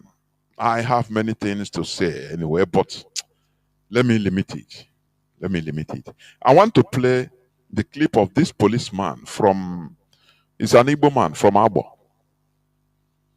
He touched him. Nigeria happened to him. He's a police officer. I saw him. I don't even pity him. Because this man, he cannot tell me that he never perpetrated all this evil as a police officer. All this evil, he's complaining. I no pity him now. I no pity him. Mazi Nonsonkwa say, oh yeah, I'm an interview now. See, only I wanna donate. Say, come on, get your donye ego. Mure ego herself. Come on, mure go. Come on, tonye na mini. Because they will not understand until the thing happens to them. When they themselves, they will be perpetrating evil. It's nothing until the thing comes to them. Listen, it's a policeman that was arrested by Bubago, I think 2 years back, 2022 or early 23. Yes, early 23. Listen to his testimony. All right. He was interviewed. He was interviewed by Nonsonkwa. Maybe Nonsonkwa that is exposing him now. Maybe the time Nonsonkwa have problem was under arrest, was kidnapped. Maybe had it been he was outside, he might be one of the people that they gave order. He will close his face and come out. Oh yeah, enter. I will kill you. But today is the Nonsonkwa that is saving him. Do you see how? That's why Fela called them zombie. Nigerian police, Nigerian military are zombies. The people, instead of turning their guns to those that are commanding them to do evil against their people.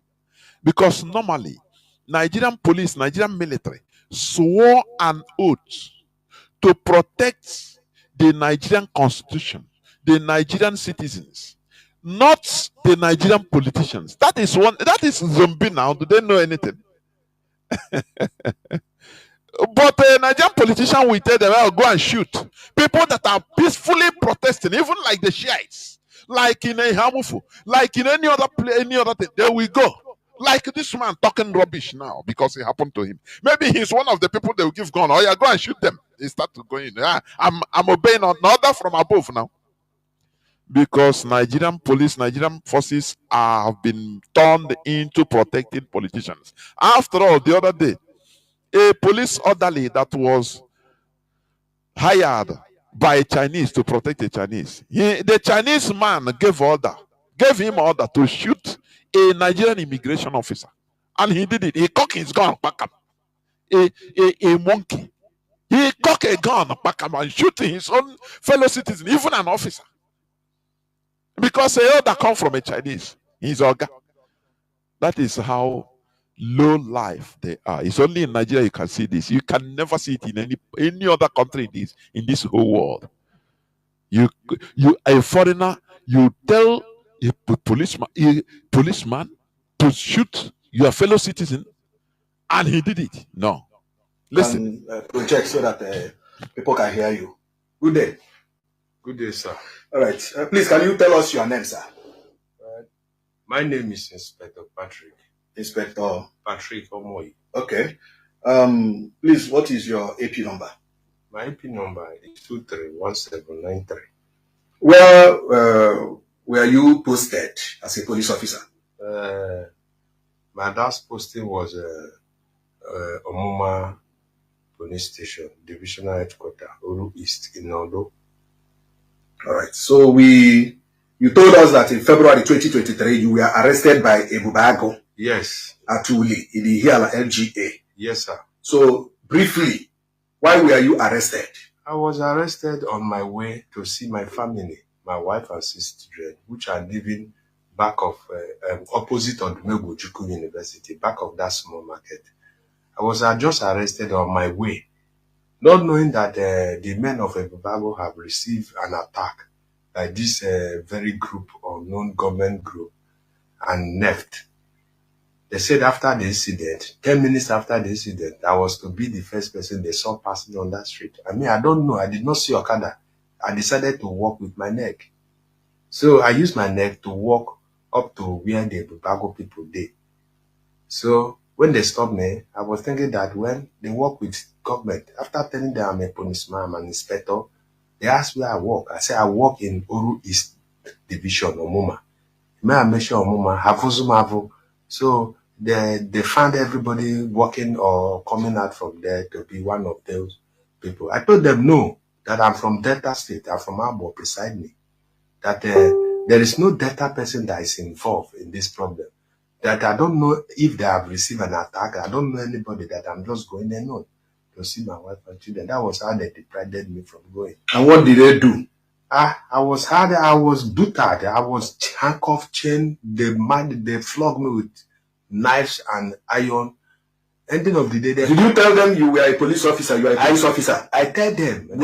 Was there any identification on you to identify you as a police officer? Yes, I showed them something to identify me, which that thing was even damaged by them. Okay. Then finally they called Captain Idris, that one of the Nigerian army, serving at that Aziz. So he came, he interviewed me, and later told them that I'm innocent, that I'm just a passerby, unfortunate victim of circumstance, that they should not touch me again, that if they break, they should carry me with their vehicle and take me to my house. If they see my wife and children, that they should let me go. But surprisingly for me, after those torture, they took me to the police station and handed over me to the police. And on the night I was detained. DPO came, they brought me out to interview them. I interviewed them.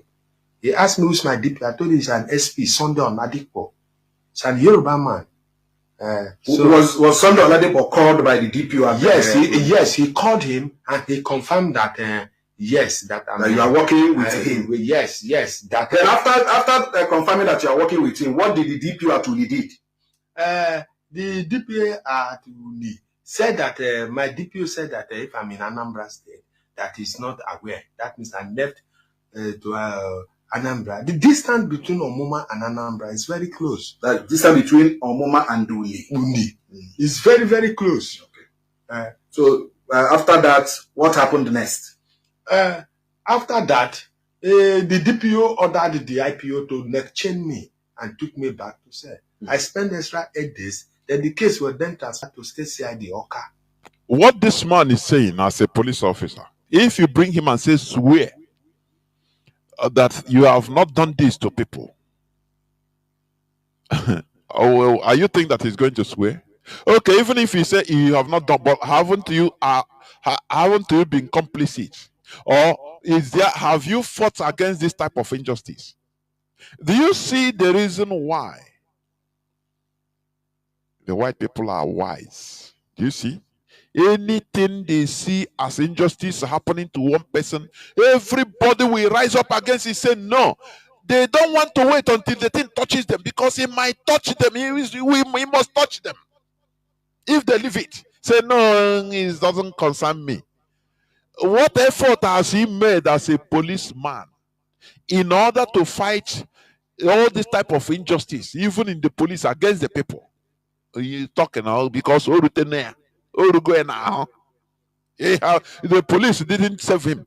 You know, we should understand what it means to build a system, a viable system that works for everybody. Do you see that? Injustice to one should be injustice to all. That is what IPOB have been preaching. Mazi Nnamdi Kanu started preaching this and giving example. He lived by example. In 2015-16, when he was in Kuje prison, he fought on behalf of Fulani Boko Haram suspects. Have you forgotten? Mazi Nnamdi Kanu didn't say, no, these are the dreaded terrorists. He served them good. Because that is the word, the mentality of average Onyishoji, a black person, a Nigerian in particular. They will say, no, he served him good. Igbo man, leave them. Leave him. He served him good. And then they cause wahala. He will not go into the issue. What matters to him is the person suffering it. As long as he is the person he hates, is the tribe he hates. Oh, leave him, let them die. When he touches them, or when he reaches him, he will be shouting, he will be crying, complaining. That is the problem. But the issue is this: you might not live in order to complain. Many people, the problem will hit them and kill them. This person, this Ulusi that is talking now, because anything Nigerian police, I hate them. I hate them. Anything Nigerian force, I hate them with all my heart. This person that is talking now, he will be one of them that Roger. He is one of them. Inside police, maybe ask him, haven't you perverted justice? Haven't you that is complaining now because he touches you? For you, you are invincible because you are covered by police. You don't know the system will turn out. That is why to sanitize a system is the best. It's a duty for all and sundry, every citizen. You have to fight, even if, for example, even your enemy, if your enemy is suffering injustice from the system, you have to rise up for that your enemy. We are living by example now. Don't you see that? Don't you see? Don't you see how we are talking, what is happening? What happened in Edo? Don't you see that? Do you think that if let me ask this question again. Do you think that if these people were lynched in Owerri, for example, do you think that these Uromi people will be supporting us? No, let us tell ourselves the truth. But we don't care. What we say something that is logic. That is who we are. That is why it is we that is going to civilize Nigerians, civilize everybody. Because they are primitive. It is our work. It is something that has been bestowed on us. We don't follow them as they are. That is the thing. So, but we say it as it should be, the right thing. Had it been we are vindictive, Mazi Nnamdi Kanu wouldn't have fought and used his own lawyer in order to fight for the poor Boko Haram suspects. He said something that time. Mazi Nnamdi Kanu said, I don't care whether they are Boko Haram or not, but let them pass through the rule of law. It takes a civilized mind in order to think like this. Are you hearing me? No. Even, okay, you say they are Boko Haram. Why do you keep them 3 years incommunicado? Where is the law? Where is the Nigerian judiciary? Is that how it works? Why don't you put them to court? If you find them guilty, if the law says decapitate them, do that. If the law says sentence them to 5 years, do that. That is not a problem. But my problem is keeping them, hiding them incognito, telling their people that they are dead. Is Mazi Nnamdi Kanu reunified them with their parents, which you saw the video. That is civilized character, civilization, for your information. You don't, because, oh, they are killing people. Oh, you conclude, oh, they are Boko Haram. I beg, leave them and serve them good. Why should you come? What is the rule of law? Where is the rule of law then? Why then is a why? This thing he suffered is what they used to met out to people. It's what they used to, the injustice the system is giving to people. Even he was one of the people, one of the police officers, but they touched him.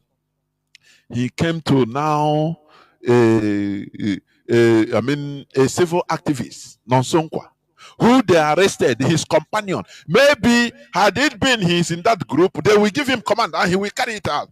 Maybe he can even kill, they will tell him, kill him. But today he come to Nonsonkwa to save him. Do you see how the world is? That's why if pursue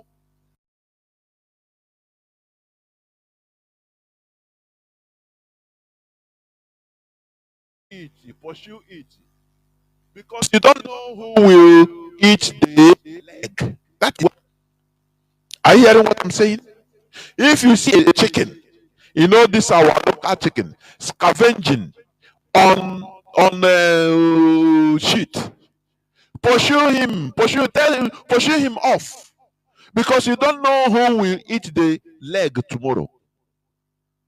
That is the normal policy. But for this UG, they don't know it. For Nigerians, they don't know it. When the rendition Mazi Nnamdi Kanu, they serve him right. He's IPOB now. He's Biafra, talking Biafra. But they ask you, why do you have to, sideline the law? Why do you have to now, go above the law in order to commit crime to bring somebody? Because you hate him. Why? Nigerians say, Yoruba, no, leave him. No, I beg. This one say, no, leave him. He serve him good. But Nigeria committed illegality. Do you see the problem of black people? Black people. It will take time before black people will civilize. Before God and man. When I talk about civilization, forget about, it's not building skyscraper. It's not civilization. Is not building skyscraper. You go to Abuja, streets of Abuja, skyscraper. No. You go to Lagos or you go to Onisha. No. It's not a civilization. No. Civilization is in the head. All is in the head. When you see even your enemy, the person you perceive as your enemy, being, subjugated. When you see him being tortured against the ordinance of the law, you stand for him. You say, no, you shouldn't be. Don't do him like this. You shouldn't be. As police officer, they give you order to go. You say, no, God, no. I resign. Instead of me to do this, I resign honorably. That is how civilized people behave. But once they before you know, they bring money, give you. You do. He is now complaining. Do I pity him? I said no. Personally, I don't know. Maybe you might pity him. I don't know him. But once that stigma of police, Nigerian police, I don't pity him. He's complaining. I don't pity him. Instead of me giving this kind of person money, I throw that money inside water. Because that is, he said he served whether 23 years or 15 years in Thai police. You ask him his record, what he saw. If you're a good person, you can never serve in Nigerian police. Even if you're a good person, you must be corrupted. You must pervert justice. You must, pervert justice against an innocent person. That is Nigerian police for you. You can never stay in Nigerian police and be upright. It's impossible. It can never be. Continue listening. Which I called a brother, why the DCO at there, thinking that it's a brother, that he should help me talk to the number one, that we are from the same state, that data that we do not follow for this IPOB stuff. Then you see what he answered. You don't follow this IPOB stuff because you don't understand what is IPOB. IPOB is fighting for self-determination that is guaranteed even under the Nigerian constitution. As a policeman, he didn't know. He said, don't follow IPOB stuff. But he enter. Because they demonize IPOB against the constitution of Nigeria.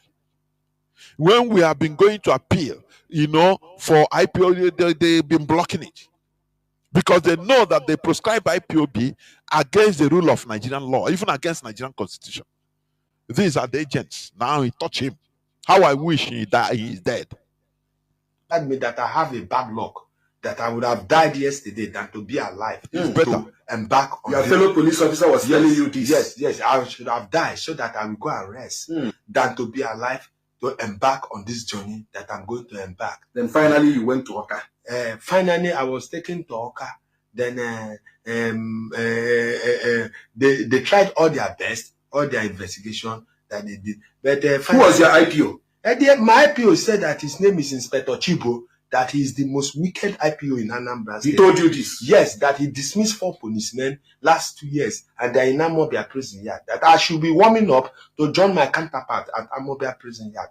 That I'm not the first policeman. And what was your reaction? Then my reaction is that I told him that I'm from Delta, that I be Agbo man, that Agbo man can never die for what he does not know. You Agbo man. What he means, you're a Delta, an Agbo man. So, most probably in his mind, I'm not Igbo. That's it. Hey, God. When can our people's brain be refined to come to terms with this age? It's very far. I'm telling you. Do you see Nigeria, where people don't fight injustice? They side, when they see injustice against somebody, they side like they do as if no, concern me. I beg, let him. I beg, concern me. Tomorrow, the same injustice will be fall upon you, and you'll be shouted. What does it mean? That the people are not civilized. The people are ignorant. They are ignorant. That is it. Tomorrow it will touch you. When you see the injustice being meted against somebody, you pretend as if you even you don't know. Sometimes you are happy that, oh, it's my enemy. I beg, leave them. No be IPOB people. No be Igbo people. Igbo, Biafra. No be them. But it will come back. That injustice you supported will become a monster that will haunt you. Continue listening. That is what I know that will kill me. That is what I believe in my place.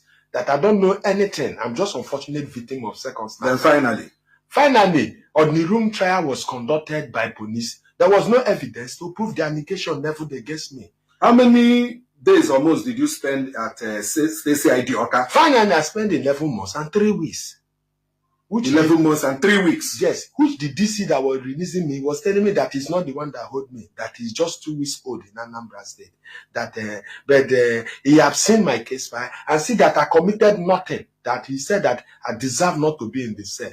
And even I have been discharged, and after the discharging, I was still kept for extra 42 days in the cell. Why? Why were you kept for extra 42 days in the cell? I don't know. The AC said that.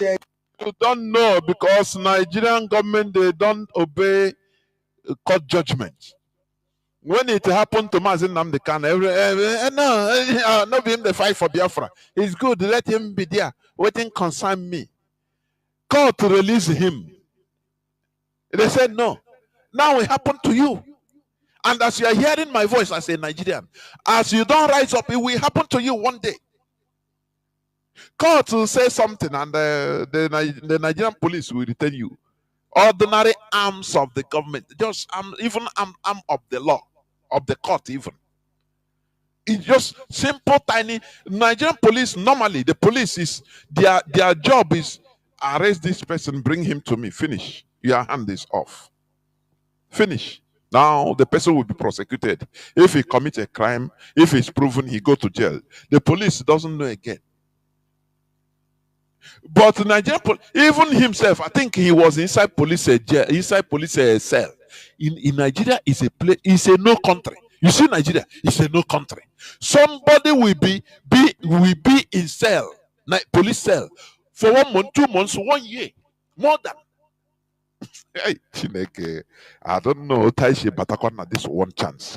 Amarum here Britain create here because whereas under Nigerian law, you for maximum 48 hours. The law say 48 hours. The person must be charged to court, either released, bailed, or remanded in prison. But they don't do it. Who cares for rule of law in Nigeria? Why are you crying? Because you're a police officer. We are perpetrating this type of injustice to others. Nigerians don't even know that you don't need to stay in police custody for more than 48 hours. Highest, if it is extended another 24 hours, 3 days maximum, you will either be released on bail. You should either be released on bail, number one, or released automatically, or you'll be remanded in prison. Because that police cell is for temporal. It's not for, you don't need to from police cell go to court and come back. No. Nigerians don't know that now. Oh, Chinekele. I say Nigeria is a no country. There is no law and no order, no law. Nobody knows what is law or rule of law. Everything jaka Idris, he say everything jaka, nothing is working. You go to police cells, you see people that have been there more than 1 year, 2 years in police cell custody.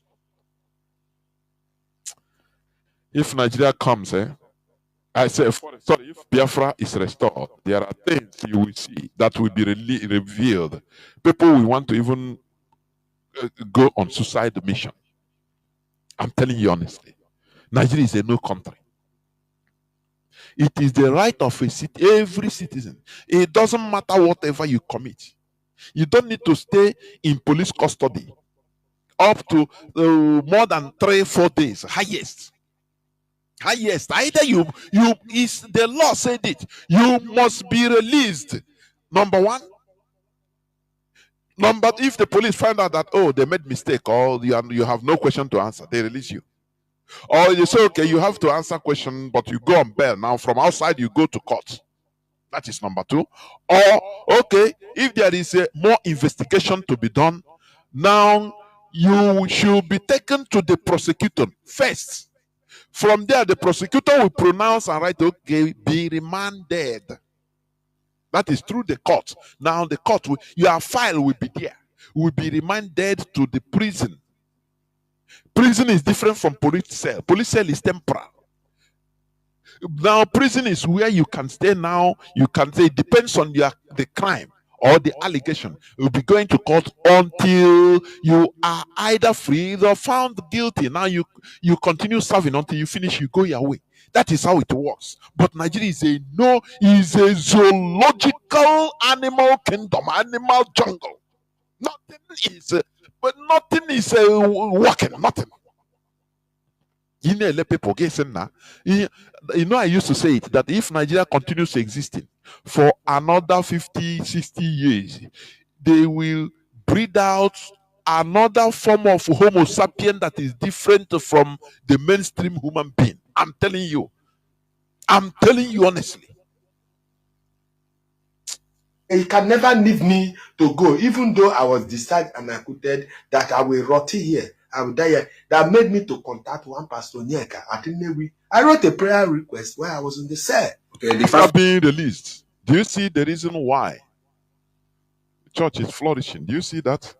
I don't too much, because no system to save you. The system, Nigerian system, is there to subjugate, to make sure that it kills the people. It kills you. That is the thing.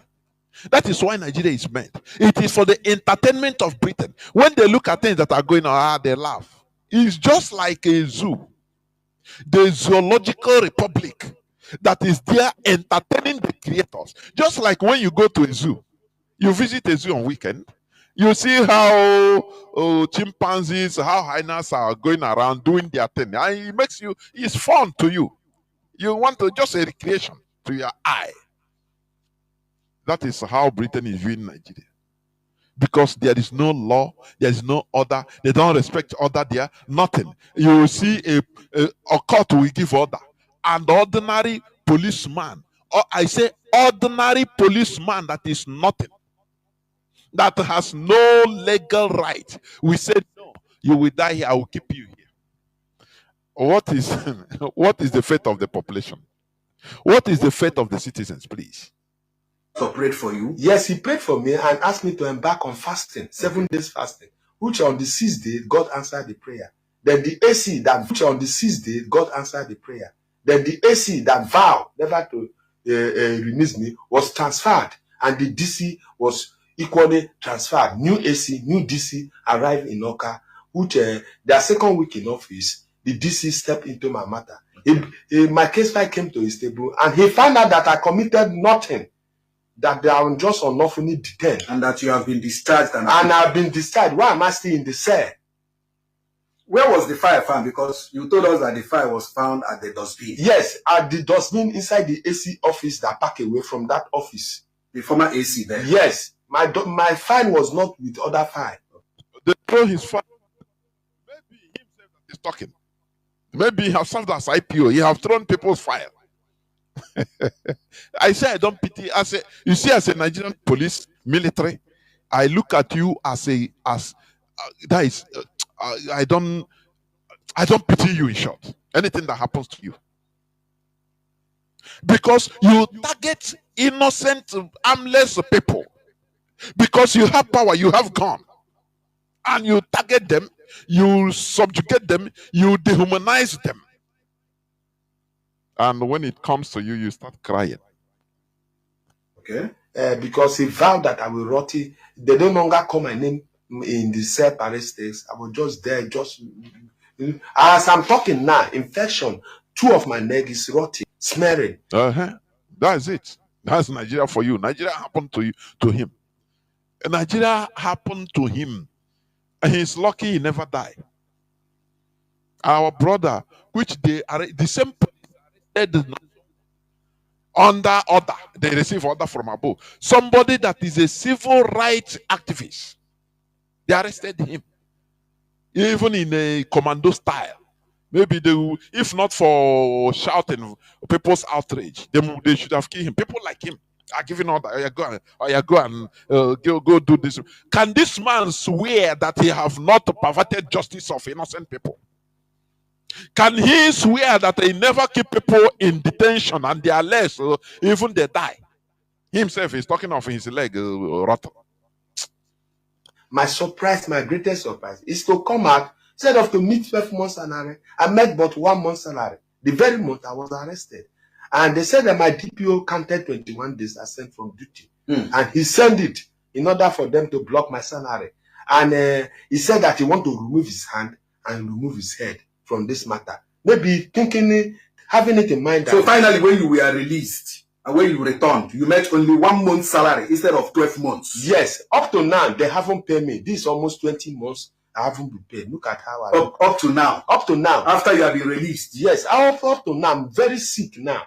My body, my infection that I contacted, my manhood, my neck, if I come out my canvas, it's smelling, flies go, they touch my neck. Look at me. Whenever I look at my neck, I caused the very day I joined the Nigerian police. You caused the very day you joined the Nigerian police. It's good. Like this now, even fellow police officers, will they rise up? No, they are busy. They are busy subjugating others now. Nigeria is a country whereby police officers, military personnel, they instead of turning against their superiors that are making life miserable for them, they turn against innocent people on the street that are suffering. You know, maltreating them, killing them for nothing, exploiting them. No, I caused the very day because I've suffered for them for 23 years. The payback is to suspect me to be an IPOB member. How can I be an IPOB? But were there other police officers that you are accused of being IPOB members? Yes. While you are in the cell? Yes, I met some policemen in Anambra State there that were accused. How many of you? We were about 11 policemen. But finally, I was the only one that... You are the only one that was survived and discharged. And I quoted that was innocent. Of the accusation? Yes, of the accusation.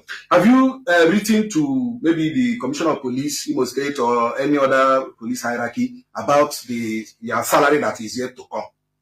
I've gone to them to explain to them, not that I've written, and like the former PA to the CP, Anas. He said that there was a time my signal came to his table by my DPO, and he advised my DPO to go back with the signal, that let them wait for Anambra Bandit, because Anambra have sent a signal to Imo State to confirm whether I'm a serving member of Imo State Command. And what is the verdict? And the verdict now, the verdict was I was discharged and acquitted. I was an innocent of the offense. They accused me. The police of Imo State Police Command asked you to bring probably the judgment from the police. Yes. Right? Yes. When I met the OC MSS, he said first of all I should go back to Oka and get the judgment, which is the ordinary proceeding. I went back to Oka. The OC provost in Anambra State was demanding 100,000 naira from me. The same way he used to demand for money, for bribe. I said Nigeria is finished. He said no country. He said there is no place in this world that what is happening in Nigeria is obtainable. He said there is no place in this world. I'm telling you, no other place. They really court. Do you know what is court in a country? Court is the last hope of a common man. Court will give order. Police will say no. Nigeria is a place where military will arrest you, will carry you, not arrest, because the military in every country, in a democracy, have no right to arrest you. Military will arrest you or kidnap you, go and put you into gadroom for nothing. For nothing. As long as they want. They don't take you to court. No court. No. Air Force will do the same. You know, nothing is arranged. Nothing is organized. And you tell me that this place is good for human abode? It's impossible. No. Only animals is good. It's only good for primitive animals. It's only good for primitive animals where people will eat themselves raw. Is demanding, somebody that has this problem is demanding 80,000 naira. A place where somebody say he caught somebody that stole his money, which he had been looking for. He finally caught the person. He carry him, go to police. The police tell him you have to pay money. If you don't pay money, I will leave this criminal. That is Nigeria. You have to pay me money to kill for keeping this criminal. Otherwise, I will release him. That is how Nigeria is. Police officer. Yes. He's demanding 100,000. Yes. From a fellow police officer. Yes. To give him the judgment of the police ordinary room. Yes. After unlawful detention, they detained me. He was demanding 100,000 naira. Say finally there is 80,000 naira. I told him that I have 700 naira left with me here. I'm even thinking how I can go back to Owerri. Then he said I should write a letter to the Commissioner of Police through the DFA. Let me stop here, please. Because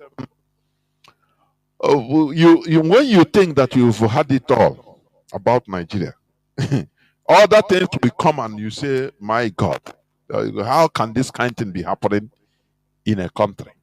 But it is true. So let me stop here, please.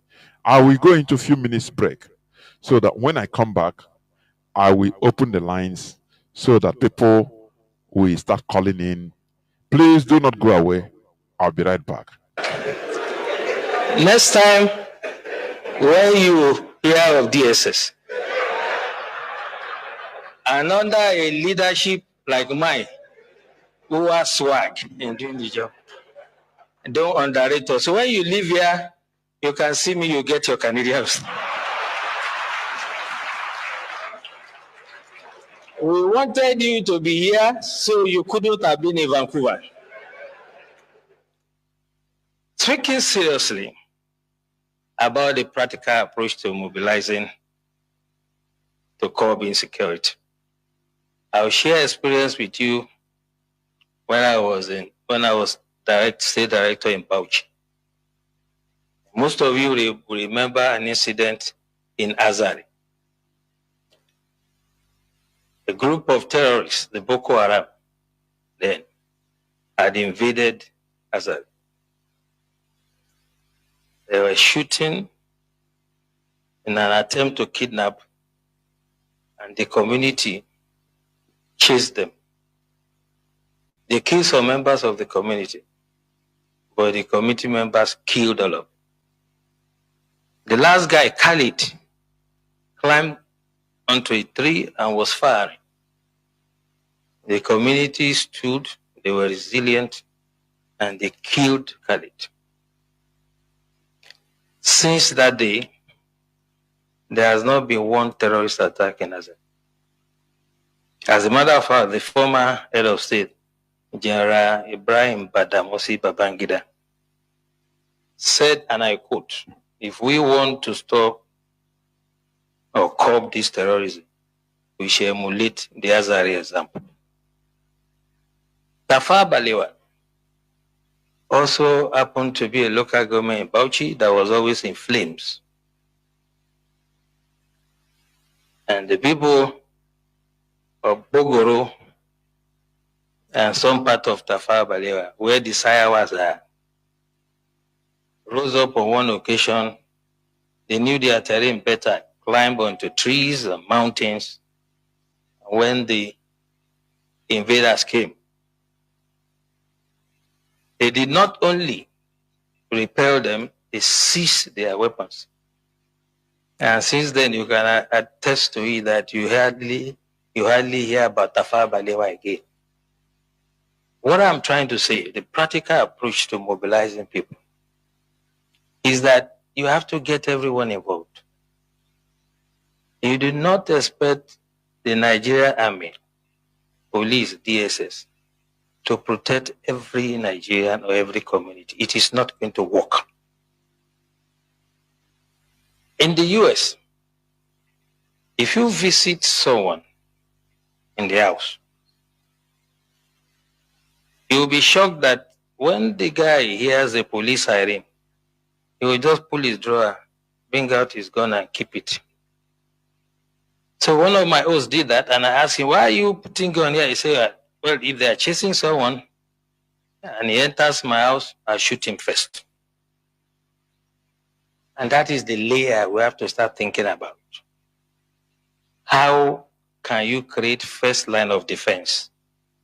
The military, police, and other security agencies are to deal with the bigger ones, the organized ones. But it is impossible for us to deploy to every community in the country.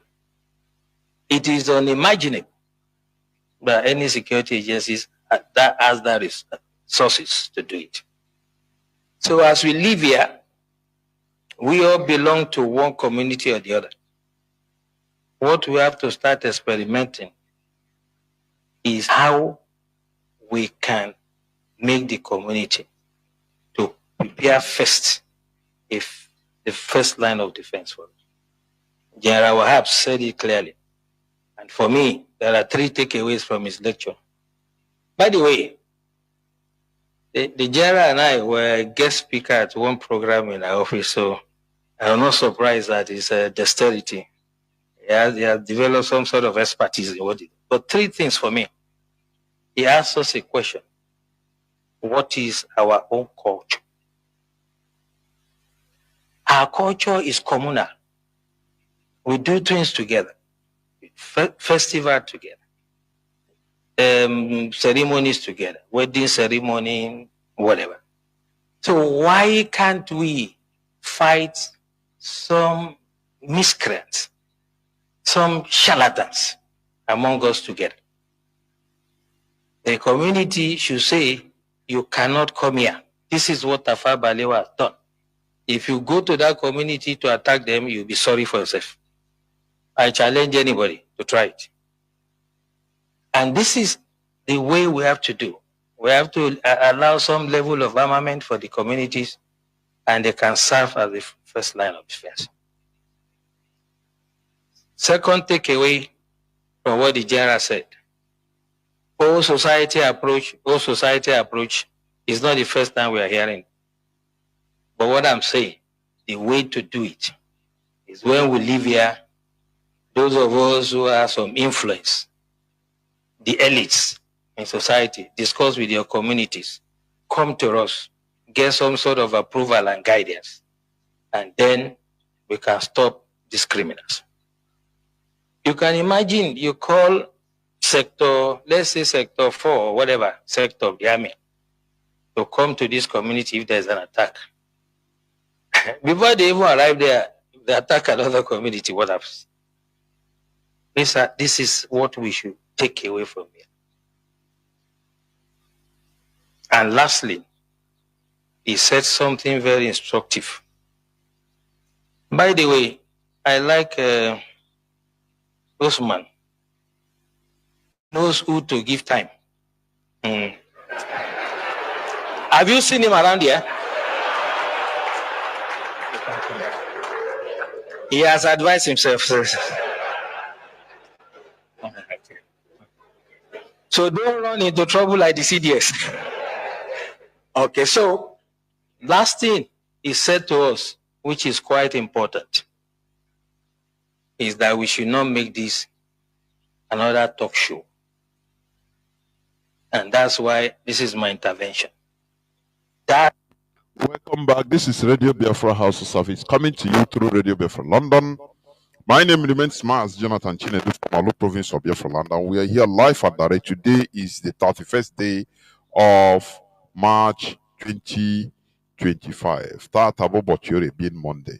Our lines are now opened. Our WhatsApp and Signal line remains +61 405 142 547 +61 405 142 547. Once more, WhatsApp and Signal line +61 405 142 547. I have callers already lining up. Caller on WhatsApp. Can you hear me? You are the your name. Calling from caller on WhatsApp, please. Tune down your listening device. There we go on, please. Mazi, there's a background there. The repeat of your voice. No, it's not from here. It's from check whether you don't on IPOB community radio. It's from your side. It's not from here.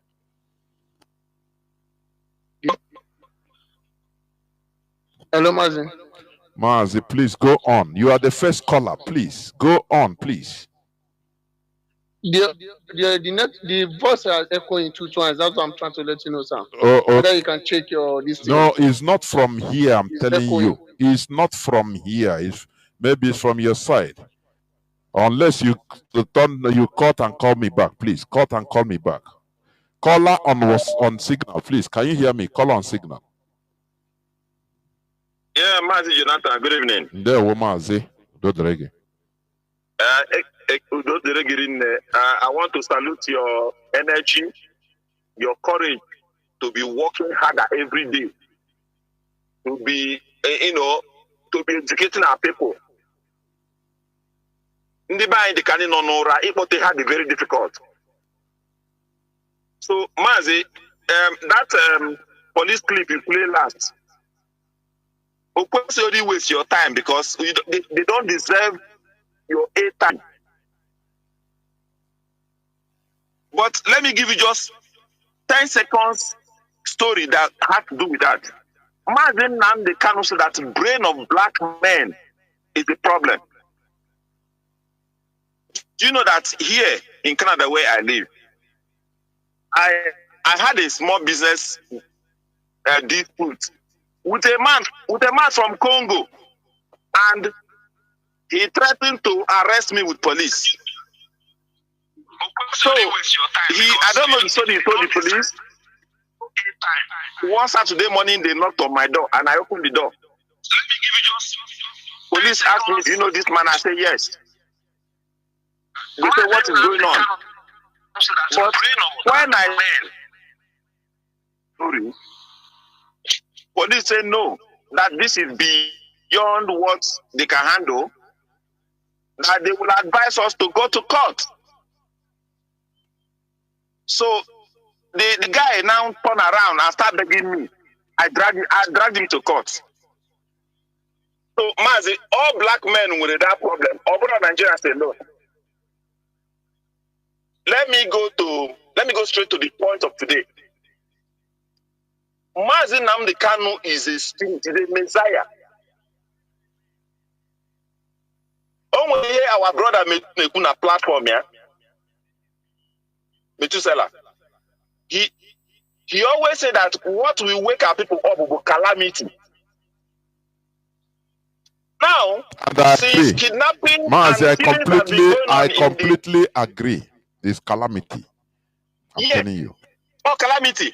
Because I'm from Enugu State. They do kidnapping, they kill people, they pay ransom. Nobody is bothering until it touches them. Can you imagine, Mazi, that now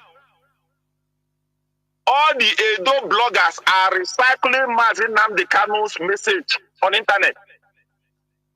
Of course. Because of course. They now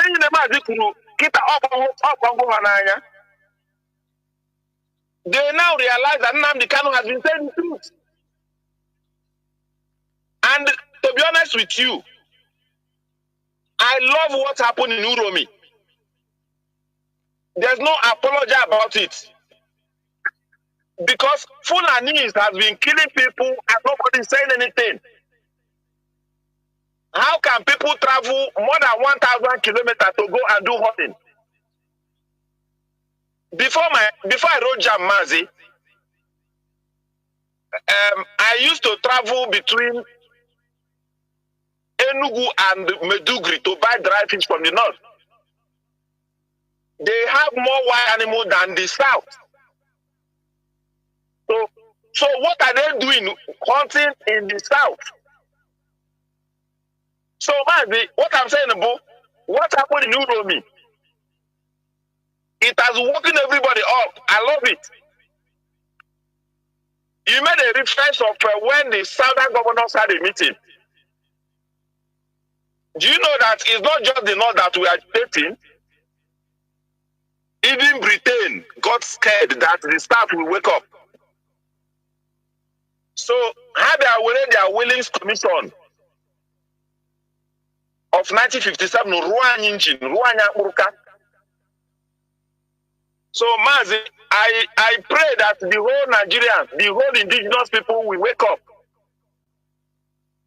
and say enough is enough to Fulani, Marudas, and killers. Mazi, thank you so much. Can I pay back? And the Hausa people, being the willing tools, should never fall into the trap of the Fulani. Because the Hausas, they are not getting it, it's not easy for them. The Fulani are destroying them. Ottoman Danfodio conquered them and continue conquering them, changing the names of their communities into Fulani names. Caller on WhatsApp. Mazi, can you hear me now? I can hear you, sir. Good evening, sir. Yeah, Mazi. Thanks for the work you are doing for Biafra over the world. I try to appreciate it and I try and correct it. Keep it up, sir. Mazi, when you talk about Amechi or Chibika Amechi, about what you keep on saying, I'll just laugh. Mostly, sir, I blame the politician here in the south. You know that I blame them because 100% is their fault. Because most of them, before they get into the power, they are corrupt, they are criminal. And now the Fulani allow them to be into that power. In the sense that when they allow them, they control them, tell them the limit about where to go, what to do. Now, they allow, because they know they cannot unite the people. Because that's why it's not easy for them. Once they left power, they cannot unite us. When they're in the power, they cannot unite us. They cannot be speak for us, anything that happens. So we are left without nothing.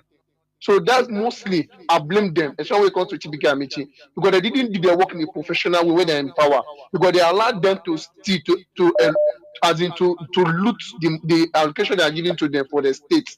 So when they left the power, it'd be easier for them to as in to use them against the people, keep on using them. Because when they try to want to unite, they remember them what they did in the when they are in government or in government. So that's why it's left for we the people as people to use our knowledge, because it's hard for black man to think, to reason. What black man think about his stomach, what to eat tomorrow. It doesn't concern about the future. It doesn't think about the future. So that's why I really thank IPOB. I thank because IPOB did a very good job, professional job. Mazi, can you hear me? No. I can hear Before you conclude, let me also ask you this question. Yes, the politicians are at fault. Yes, but let me ask you, where does the politician come from? Is Amechi, was he born a politician? No, sir. Chibuike Amechi, was he not an ordinary person before? Yes, of course, sir. Okay, that's it. So, the main problem for me, yes, the politicians they have their line of blame, yes, but in my own viewpoint is this: the politicians come from the people. That is the thing. You know, no person is born a politician right from his father's womb, unless all these people, maybe their fathers and mothers were political class before they were born, like Rufai. And of which many of our people are not like that. Hope most of them was ordinary citizen before. Chibuike Amechi, the same thing.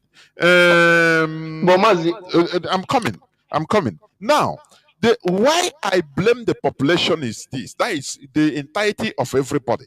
Because the way we reason is fundamentally flawed generally. Imagine that people are enlightened. Imagine the majority of the people are enlightened. Now they can make changes because it's only the people that can, in a democracy, it is only the people that can push for positive changes in a country to build a vibrant system. Otherwise, Mazi, can I come in, sir? Okay, go on, yes. Can I ask some questions, sir? Okay. Mazi, when you talk about enlightenment, enlightenment does not come just like that. We need people to enlighten us, which are also they are the politicians, they are the one in the power. See what is we the citizens are not seen from the house. So they are the one also to do the enlightenment, which they cannot do because they are corrupt.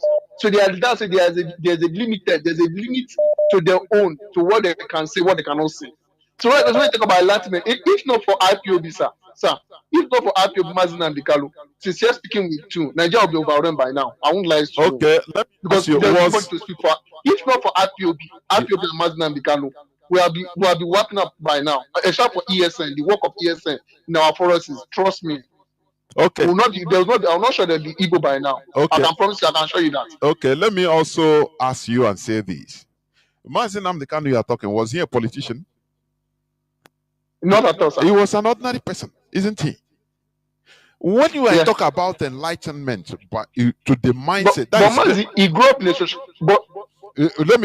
he grew up in a society where where people were educated. He didn't grow up in Misosia in Nigeria. No, we are typical. We are lost. No, he grew up. Mazi Nnamdi grew most of his life spent it in a society where politicians allow the citizens. No, Mazi. That's my point of argument. Let me come in there, please. You can. It's not. Are you thinking that everybody in, for example, every Biafran, or let me call it every Nigerian that is living in London is enlightened? Many are more stupid than what you call stupidity when it comes to general view or government. I'm telling you today, it's not about him living in London. No, it's not about that. When you seek for knowledge, get it. You know, there are, you have to be asking. There are people that you ask yourself questions sometimes on certain issues. Just you start questioning yourself on certain issues. Say, but why this? Why that? Why this? Why that? Now, when I talk about enlightenment, do you think that, for example, if many of all these clergymen in our land, do you think that if pastors in our land, many of them, if they are enlightened and start preaching the truth to the population, do you know what is going to happen? The people will go on revolution. That is what I mean. Definitely. You understand? Definitely. Tell the people the truth.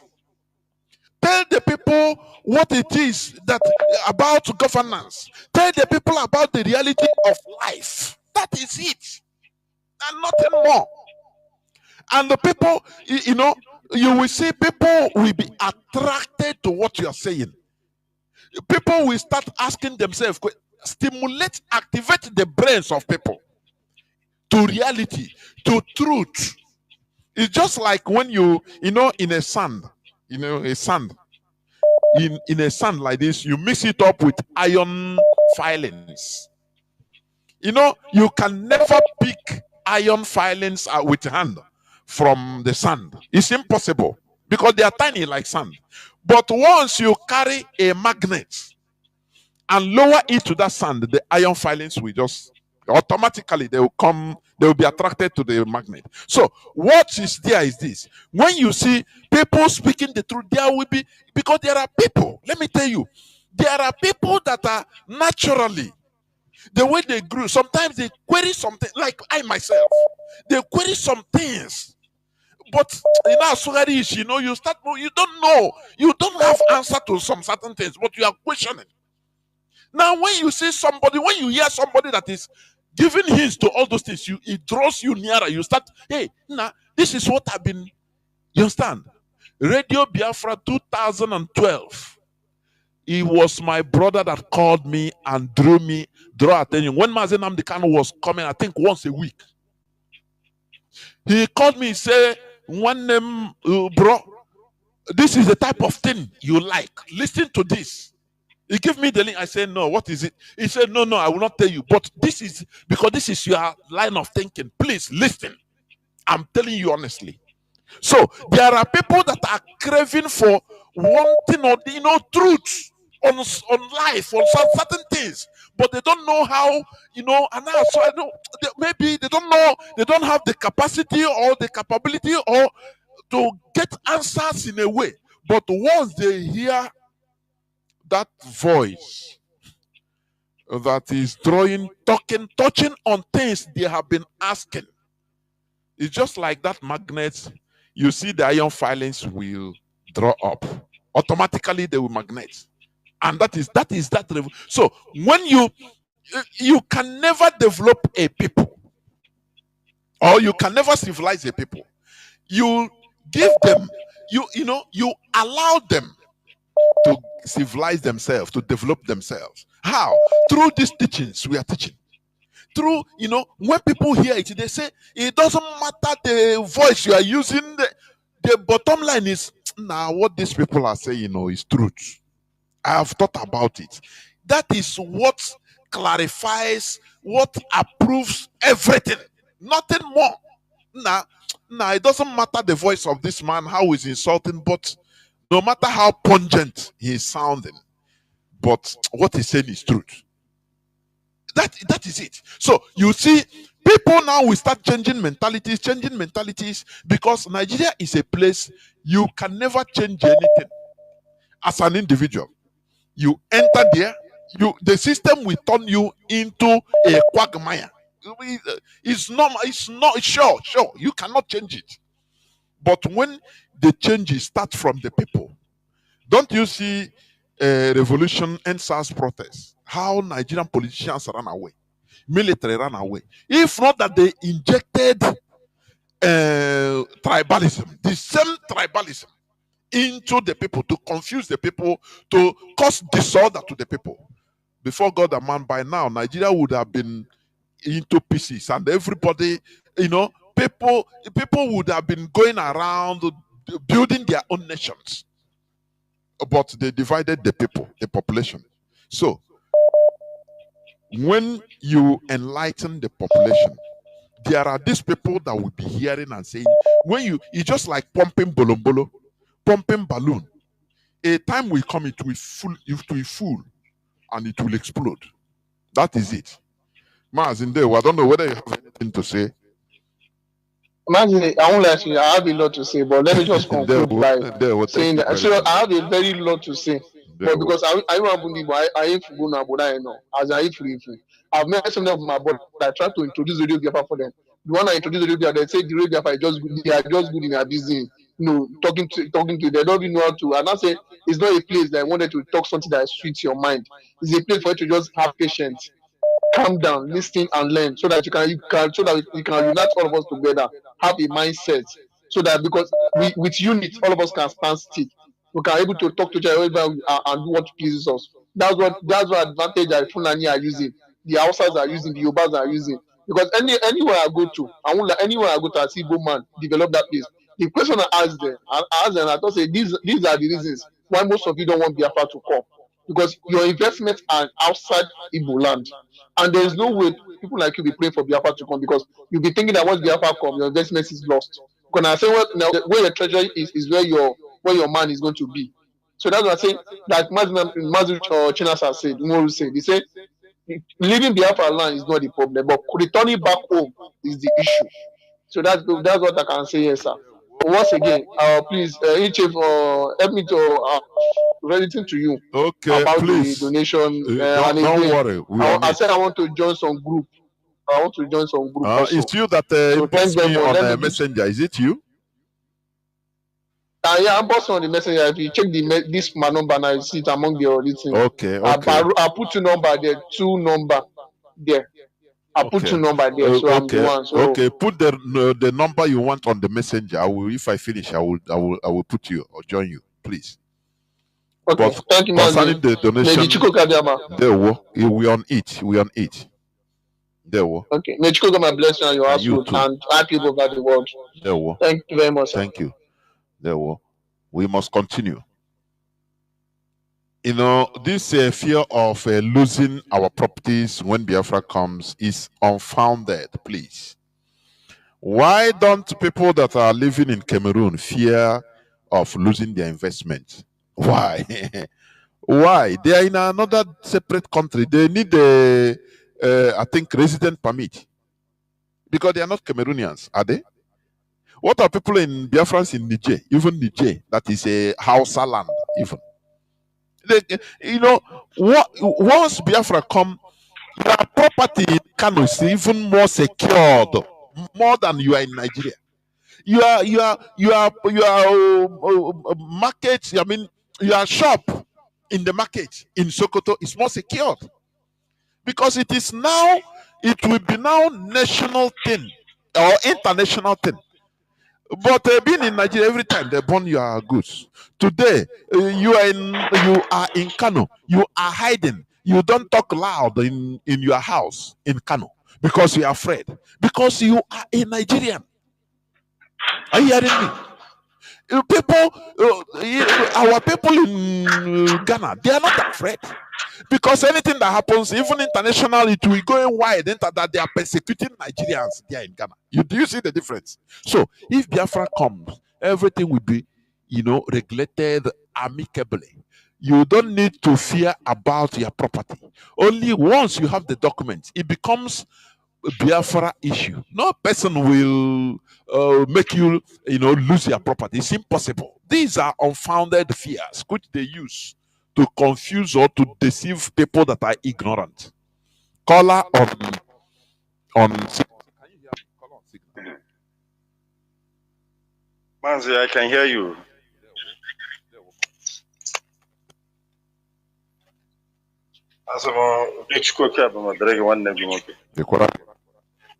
Mazi, there are so many of our brothers that have called, and I disagree with some of them, especially when they say that it is only when a heavy something happened to us that we'll be able to turn around and do the right thing.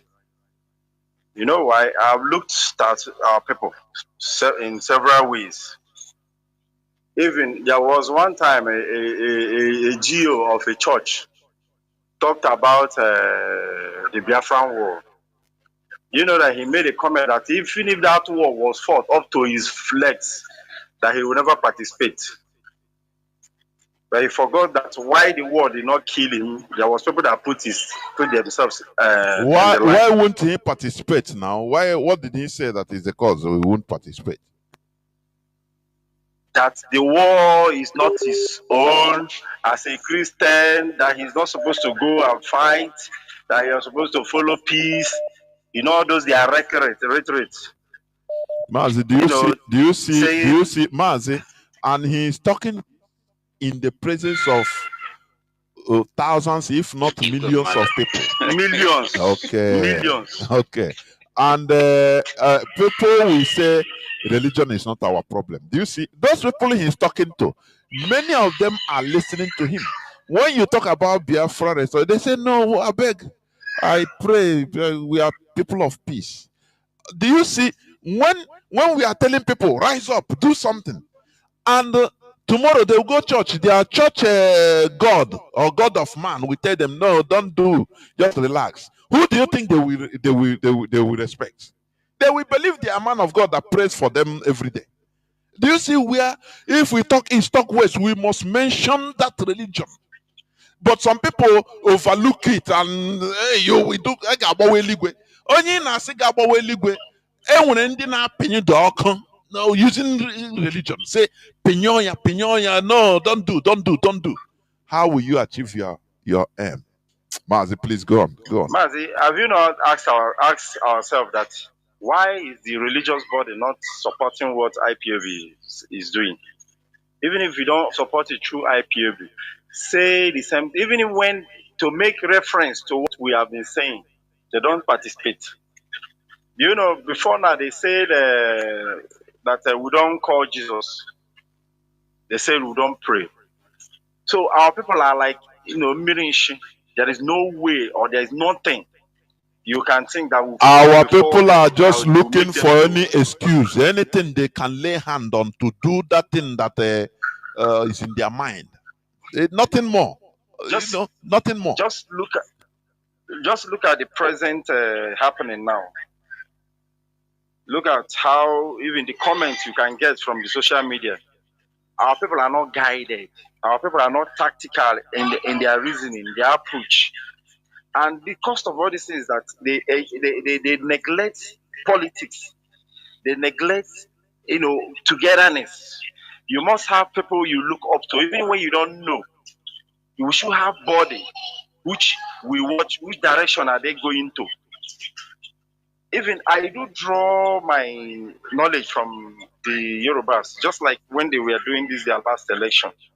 Many of them will come out in the public and tell you, it's Obi. In their mind, just look at after their brother won. Don't you see how every one of them lined up? So even without talking to them, even without bringing their mind, they know. I say no no toto. So our people are just broad according to Arab. They go their own way without. Do you know that this thing now is tactically turning towards us when we are not the one that did it? Despite that we are the head of that very region, which even them, the Fulanis and the Northerners know that there's nothing like Niger Delta or South or all of this. All these people are there, they are all Igbos. Even if the people that is in those places doesn't know. But our people doesn't play this, politics. It's just like the Fulanis. Do you know that these people, they are in the field fighting? They are in the Senate, they are in the executive, they are state, all of them, they are all pushing in. Don't be surprised that this thing that happened in Nairobi, they are the one that even instigated it.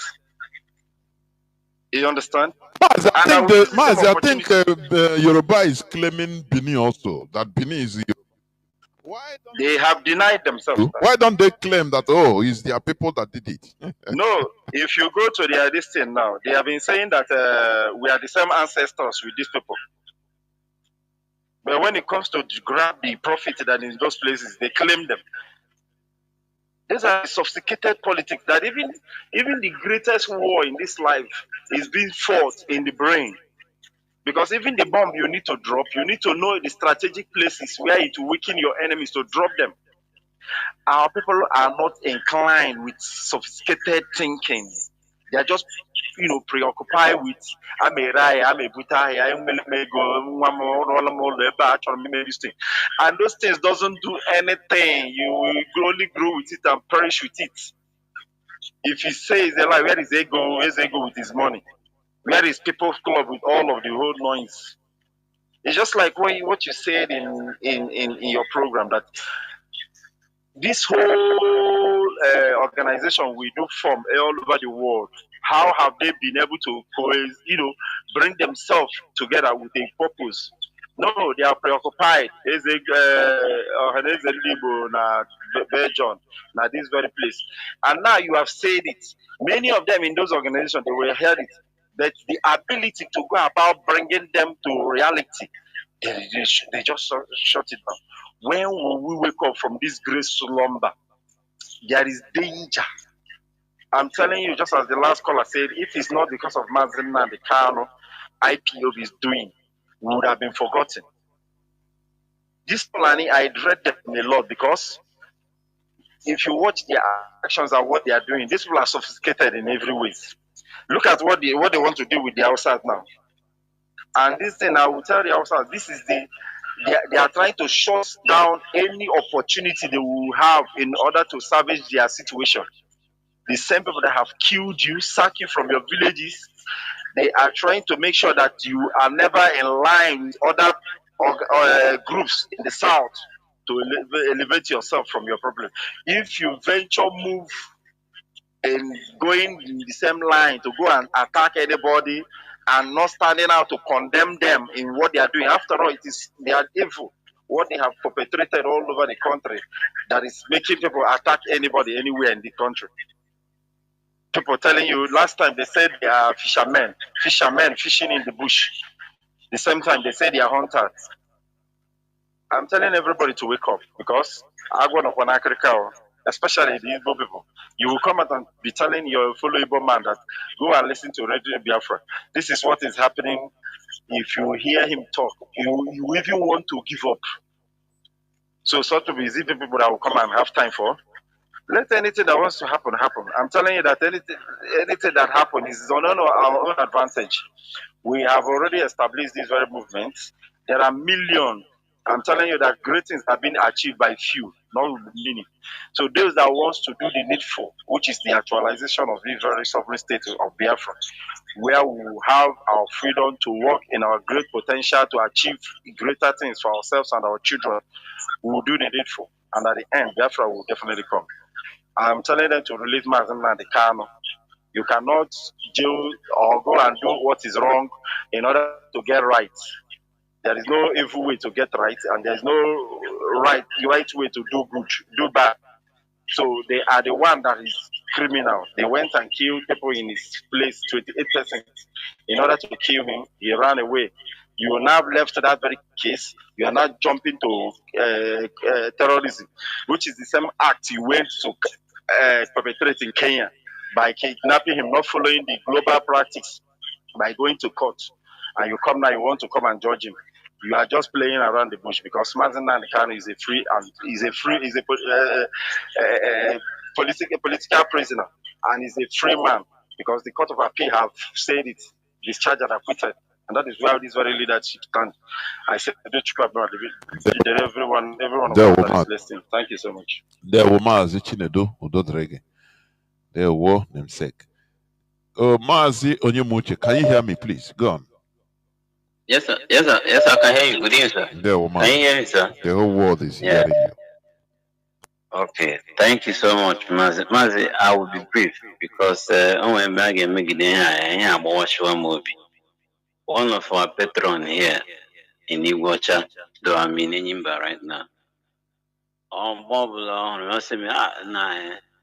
No be ade kwa Mazi Jonathan ma that's all a short no na dia ka a short ema nsia otogo de ne bo weli we o weli we de te no wona nda na agwo okwu a adachara iberibe let me use English language, that whatsoever that triggers you to get angry on this pulpit, shouting, trying to make sure you force it onto everybody and all that, the people you are talking to, many of them are in the enter. But the thing is that, are they really using it, utilizing it for some, benefit of a collective achievement? No. You know why I'm saying this is that, okay, let me ask this question. Has June 12th been nullified not to be a day of remembrance in the chapter of Yoruba?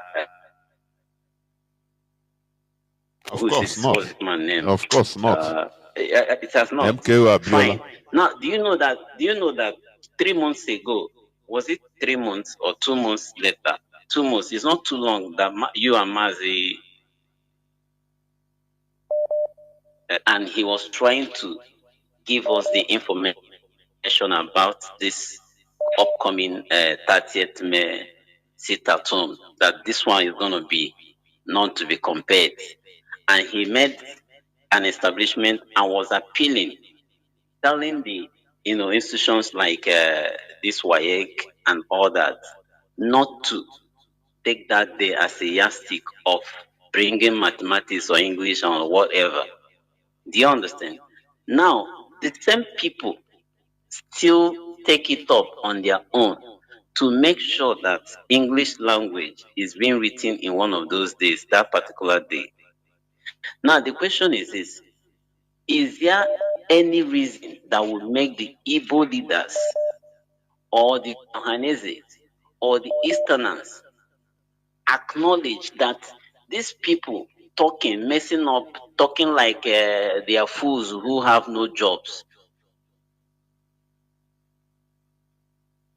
We cannot make a reference about the good things they're doing. Can't we support them and say, no, today, if they can recognize June 12th, today we will not do this. Let's see how government will kill every one of us and the whole world will witness it.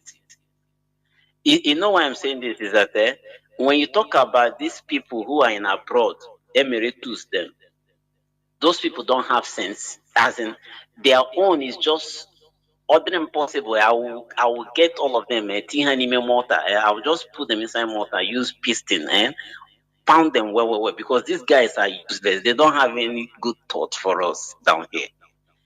Can't they come back together, make a town hall meeting and say, please, forget about IPOB. But what they're saying is good. Let us make this day a worthwhile. Let us recognize those that have been killed. Mazi, Nigeria, let me leave it here. Keep on doing your good work. I'm tired of these people. They are so useless. Mazi. Good night. We must continue. Our 30th May celebration or Remembrance Day is irrevocable. Nothing in this world we make. It doesn't matter what. We fight. We are freedom fighting. We fight for everything and we get it. That is it. Consistent. Mazi Obasi. Sorry, can you hear me? Mazi Obasi. You're on the podium. Loud and clear. Mazi, can you hear me? I hope I'm coming out clear. Yes, Mazi, go on. There was sir. Friends, my name is S.C. Obasi. Thank you, Mazi Jonathan.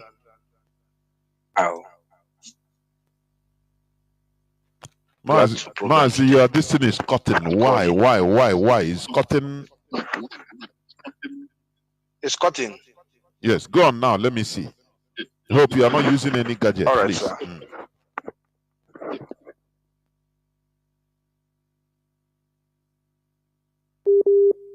No, Mazi, I don't know what is. Your network is reconnecting, going and coming. Why? That's strange. Go on. Let me see. Oh, yes, cut. Caller on.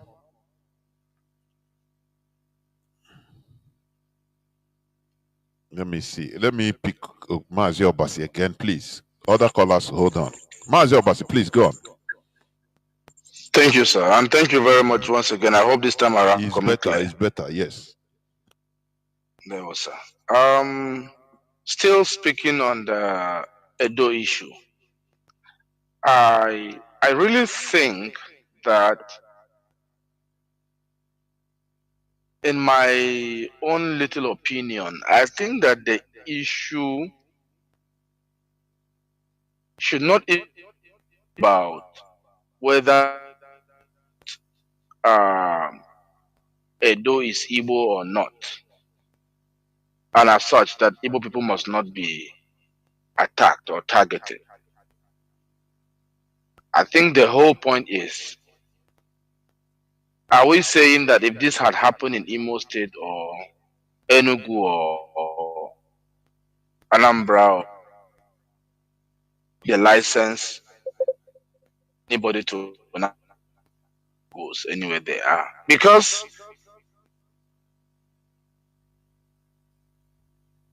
will not happen in Abia or in Anambra or anywhere. Because the fundamental issue, the fundamental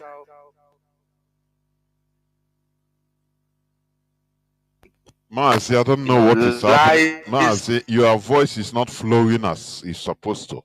I don't know what is happening.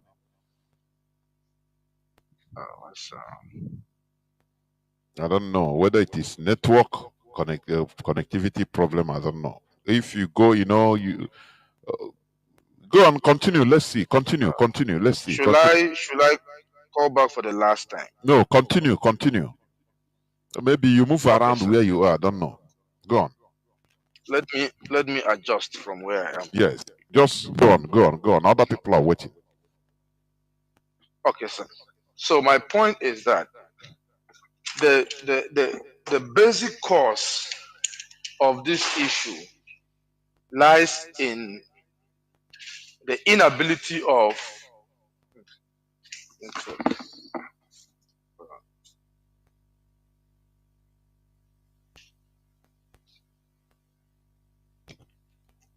Maz, it seems you are going to, I don't know. You are no more coming out. Please, no. Caller on signal, please go on. Mazi Fanny, can you hear me? Yes, Mazi Jonathan.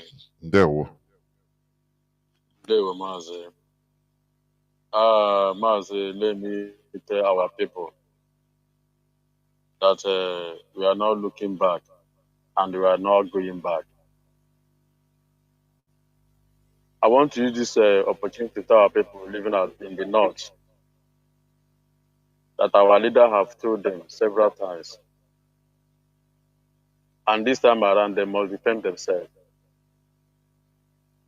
We cannot take because of them and back down to our request for freedom. Because if we do, our generation will be something to talk about. Maybe there is a people before. People then call these people before. And we can never take that kind of chance or opportunity to say that we are backing down. Let them defend themselves. Mazi, let me just chip in a little thing. Because our people always behave like they know everything. Mazi, you see these Fulani people. I could remember when I was at a West. So most of our people don't know how Fulani behave. Because our people can never stand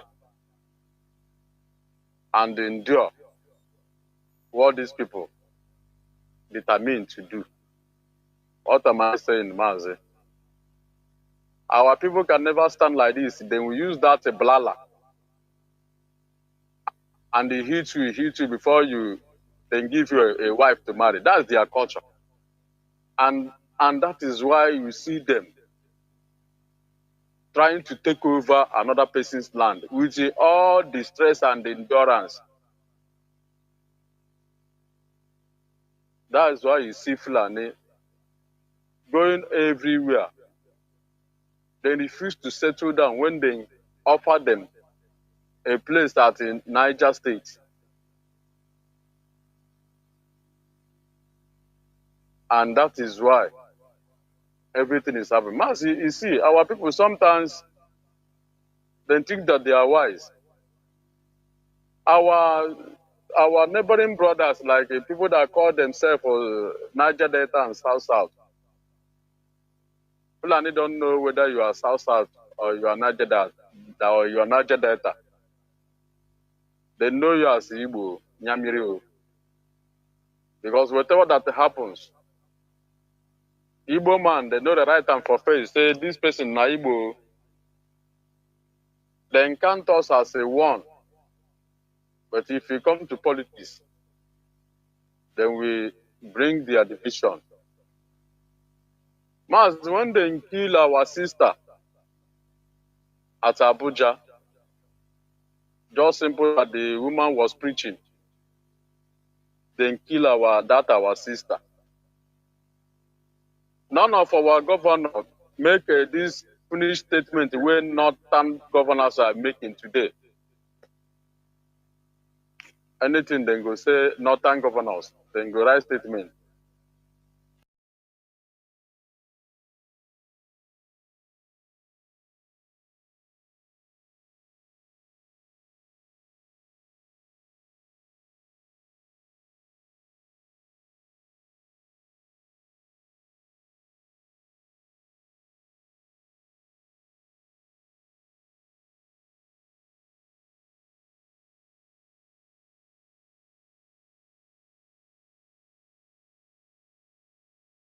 For that. Let our people defend themselves wherever they are. Because we can never take because of them and abandon this project, this great project.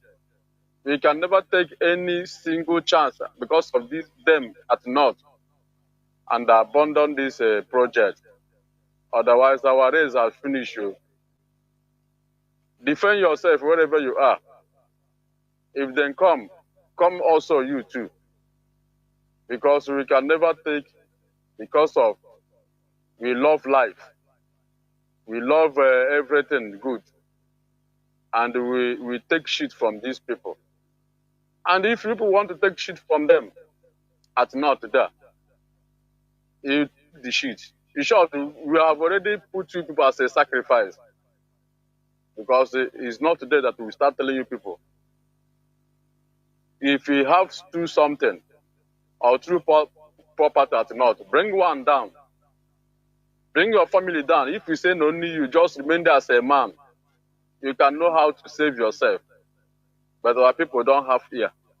Then we carry even their children and everything, stay at North there.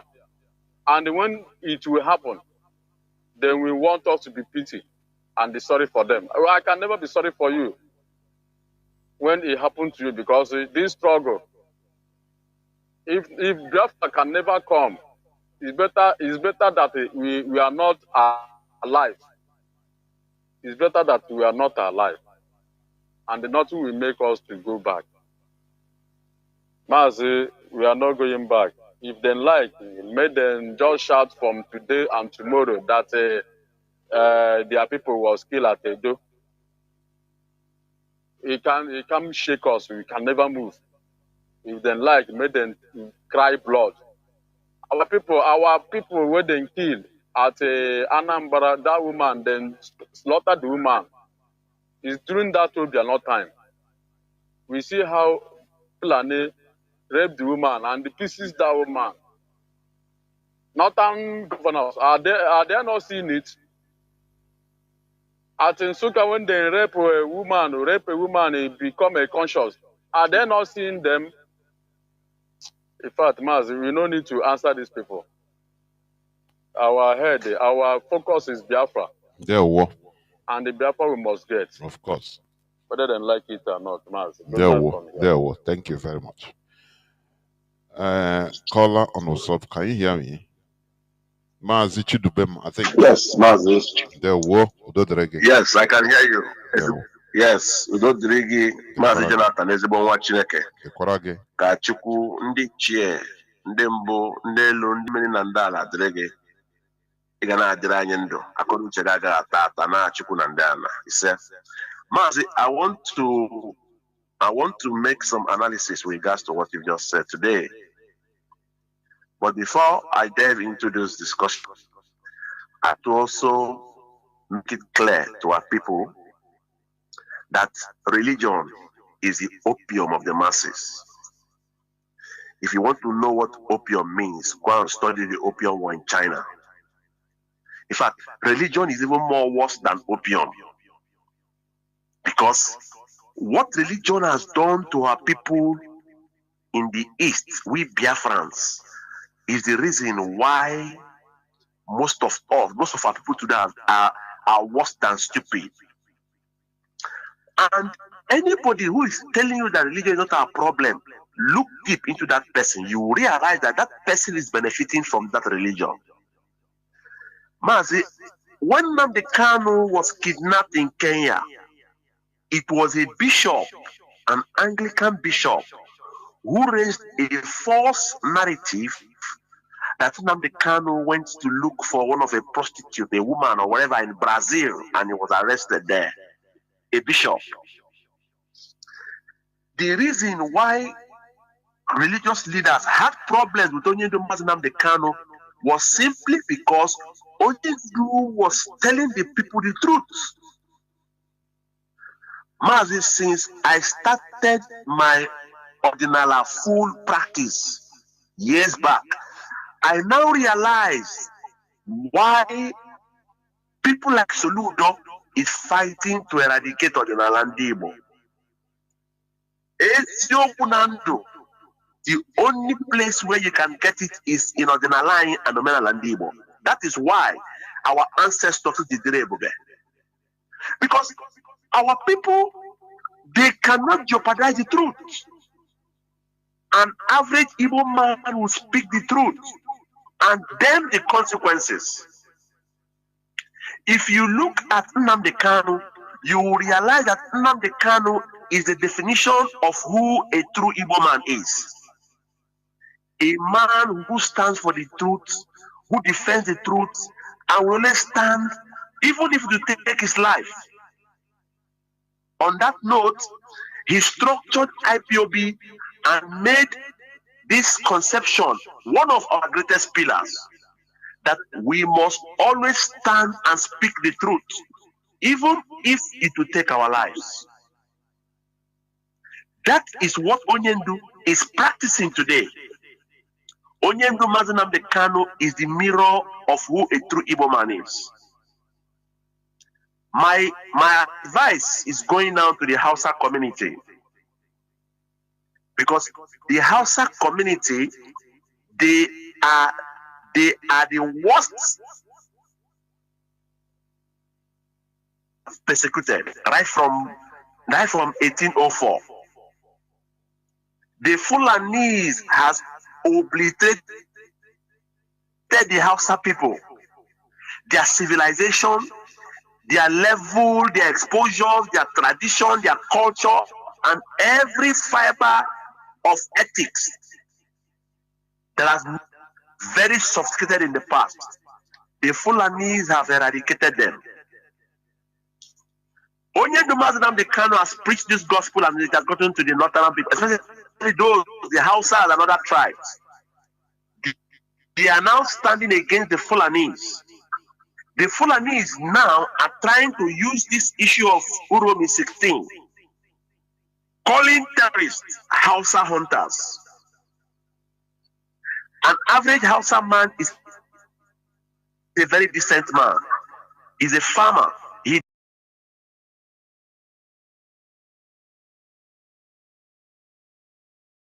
does his business. An Hausa man don't go around carrying a gun. An Hausa man understands that anywhere he goes or she goes, he or she will practice the and traditions of wherever they find themselves. Unlike the Fulanese. On Mazi Chinasaworu's page now, another set of Fulani hunters have been arrested also in Edo State. And I love what the Edo people are doing now. sending the new set of Fulanis coming to their state to leave their state with immediate effect. Mazi, to tell you how evil Nigeria is, you can see how every so-called idiots at echelon of leadership talking about this issue, and their newspaper, their news, their print media are carrying it as if it is true.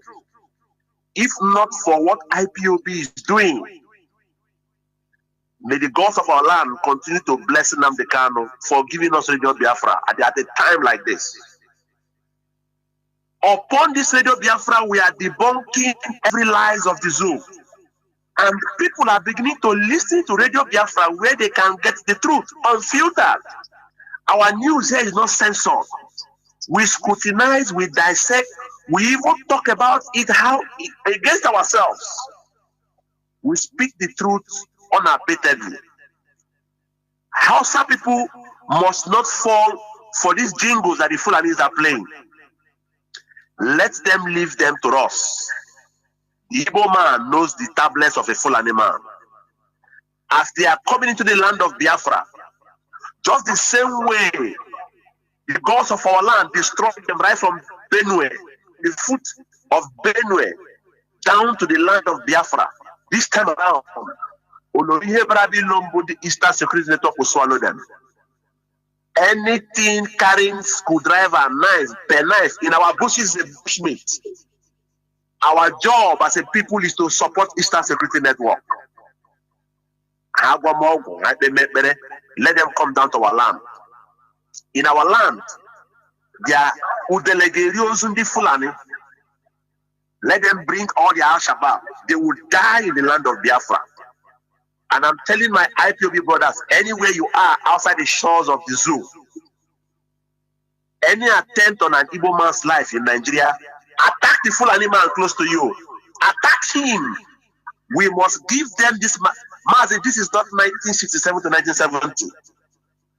And to our Igbo brothers who are still in the north, send down your children back home. Each other was in the north, you can now die there. That's a problem. Send back our siblings, our brothers and our sisters who are your children. Send them back to the land of Biafra. Then you can stay in your north. But for the Fulanis, Nnamdi Kanu has said, if it would take us 1,000 years, we'll fight the Fulanis, we'll fight them. But the Fulanis must understand that we will hunt them down. We will be the people who eradicate Fulani in Africa. Just as they've killed hundreds of millions of people for the past centuries, so shall we hunt them down. The Fulanis have been the only tribe in Nigeria who have killed over 50 million people. And nobody has been arrested. Nobody has been persecuted. Nobody has even been tried. Yet, the Fulanis, who are even non-indigenous people to the land, are causing pandemonium in our life.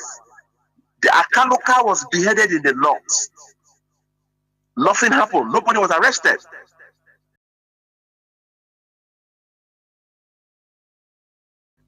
A lady was beheaded, a Yoruba woman.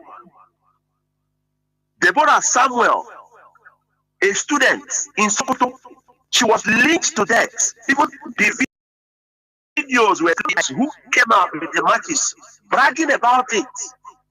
Instead, 50-something Fulanis came out with a professor and their lawyers to defend this man that what they did was right. Mazi, I have no form of regrets or to cast aspersion for the lynching of those Fulani terrorists in Uromi. Fulanis need to get what they have given to other people. This is the time to flush Fulani away. How many are they? We must meet them head on. Anywhere you see a Fulani headsman is a terrorist. You engage him and neutralize him. The only language a Fulani man understands is fire for fire. Let us give it to them the way they think they can do it. But after all, they are the cowards of all forms of cowardice that you can never talk about. They come at night when people are sleeping and cause mayhem and run away. Everybody, communities, form your vigilance. If you don't have money, contribute money and buy guns. Buy guns. Buy your dogs. Let them be your security at your home. We must fight Fulani anywhere we get them, neutralize them, destroy them. Destroy them. There will be no pity, not one iota. By the time we finish with Fulanis, it's either they go back to Futajelon or they hands off in our land and they're nowhere to be found. Mazi, Kachiku Nandi chair. Continue to bless our leader Mazi Nnamdi Kanu for standing strong and tall. We will continue to fight. Everybody in the east, you are in Lagos, you are in the north, stand up and defend yourself. Don't die like a coward. If they are coming for you, die with them. That is the only language a Fulani man understands. Defend our land and support the Eastern Security Network with your finances. They are our last line of defense. May the God of our ancestors continue to strengthen our men in the bushes. At this perilous time of our farming season, they are in the bushes looking for Fulanis. These terrorists, God has men. May every force and energies that have made Biafra in Ali continue to strengthen Eastern Security Network members, the operatives and the leadership. That in the end of this war, humanity will hail Biafra. Mazi, thank you for the good job you're doing for us as I sign off from here. Mazi, thank you very much. We must continue. Caller on signal. Mazi Emi Chris. Can you hear me? Yeah, I can hear you, Mazi. Good evening. Yeah, well, welcome to the program. No. In the Mazi, a lot of people have said a lot of things today. And then one of our brothers who called, I think, said to the last caller now, said he didn't agree with the certain things people said. He said that he didn't agree that his calamity will fall upon our people before they will realize or wake up. But after he has made his analysis, he agreed. The same thing. He came back and contradicted himself. Maybe it's a mistake. Okay. Yes. Okay. That's the point. So now you see that our calamity that will fall upon our people, when we hear calamity, it's not individual calamity. You know, some people might face killing by phone and maybe in a local small community like it is in Hamufina. Then they run away. They run to their neighboring village, and those people have bought them. Do our people rise up in this form? The only time people rise up is when they run. They don't have a place to run to go. It's just that somebody is chasing you, you are running. And in front of you, there's a wall. There's no way to run again. What do? You turn back to react, to challenge that person. Either you live or you die, or you kill him. That's the only thing that will fall upon our people before they begin to realize. But as long as our people have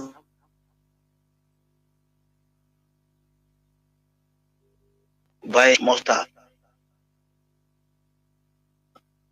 believe me, our people are just sleeping. They don't understand words. They don't understand about politics. Even the coded word in politics, they don't understand. Our people are just like emotional people, just like women. Emotionally, they swallow every information they get without digesting or analyzing that information. They go really look at that without saying, how would this one say something like this? They can't do that. So this is the problem for our people. Let me go direct to what I want to say. You see the policeman, you plays in his voice. This is exactly what is going on in the zone. And let me use this opportunity to make this comment. This thing you see, they're asking money now. Asking money, a fellow police officer, a comrade, madam, demanding money from them, even 100,000. Do you know that in all market chairman we have in Anambra State now is being appointed by the governors? I think you are aware that they closed down a bridge market since we have how many months now? Those markets they shut down.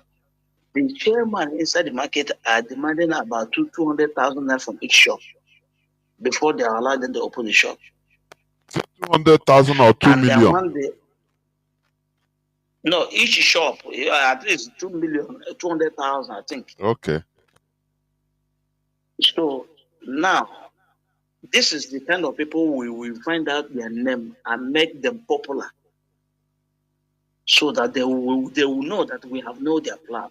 It's not possible. Somebody who is not a businessman, maybe in Obogo, he came to chair Obogo.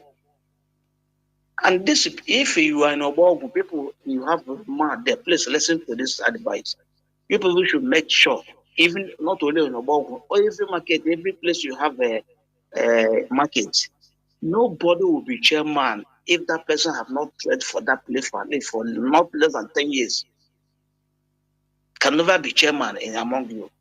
These are the things our people have been organized ourselves. Chairman of the market being elected by the people. Now is being appointed by the governors. These people are gradually want to age us. Do you know that? Purpose of the is they are giving people staffs, so that the staff they will command the chiefs where that they gave autonomous community. They command them. You want to do anything, they refer you to that autonomous community chiefs. They go there. I have Eze in my village. The Eze I have in my village, who under my tender age, I saw him settling matters of land with the other Ezes. Today, after Chiku Demwa insert their Eze, autonomous communities in Imo State, every issue of land are now being tabled to that Eze, not the original Eze we know. Gradually, these people are caging us. They will cage us at the point that we can't do anything by ourselves, or as a community, or as a people. Rather, governments decide on what we will do. And this is where they have problems. They want to bring this monarchy system that they have in Yoruba land, where Eze will come up and say, this is how it works. Everybody agree. Mazi, we wake up. We wake up, and I wish if leadership will investigate all these things and they make it popular, make them popular. Let us make them popular and they castigate them of their evil deed. Because the only people they fear in terms of Nigeria issues now is IPOB. Nobody challenge them. Whatever they do, they keep it secret and begin working under it. So that is how they are demanding money. Any angle you go to, demand money here, demand money here. People are frustrated. No job, nothing. I have said it in several occasions. No, the politicians in the zone think that they stop criminality by gun and bullet. No place you will stop criminality with a gun and bullet. The only thing to stop criminality is to create employment. That's the only way to stop criminality. They are trying to use gun and bullet. At my age, I was when Bakassi was there.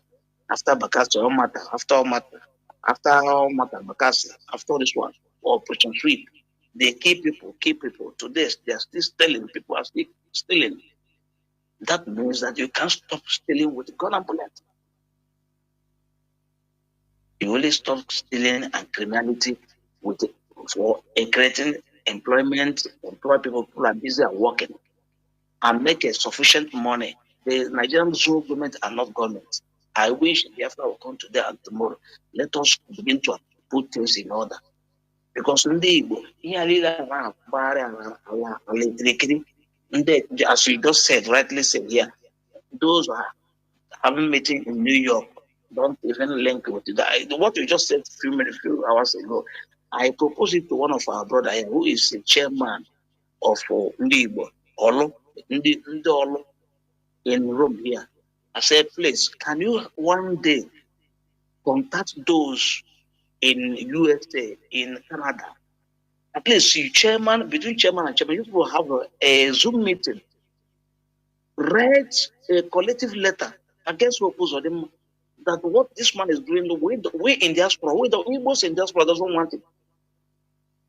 He said, oh, they want me to not to govern again. He wanted to kill me. I said, that is the only thing you do. So now you can see that all this individualism we are running, that is what is killing us as a people. And I don't know how far this thing will last. I don't know how can we stop it from our people. Yes, a year, just to celebrate Igbo, to decide that Igbos are the people doing well in be the loan, the open member, a year about that is Igbo for you. Please, another thing I want to say, this is for the leadership. I think I will say it publicly here. Leadership will look the schools in Igbo land, the schools in Igbo land that eradicate Igbo language. They don't teach Igbo language in the school. Please, leadership should look into it and investigate it and make sure that the schools in Igbo land must be teaching Igbos. Teaching Igbo language in the schools everywhere, from primary to secondary, make them compulsory. We are the mouthpiece. If we don't speak, nobody speak. It's our time to speak now. Either the school teach Igbo in the school or we shut it down for them.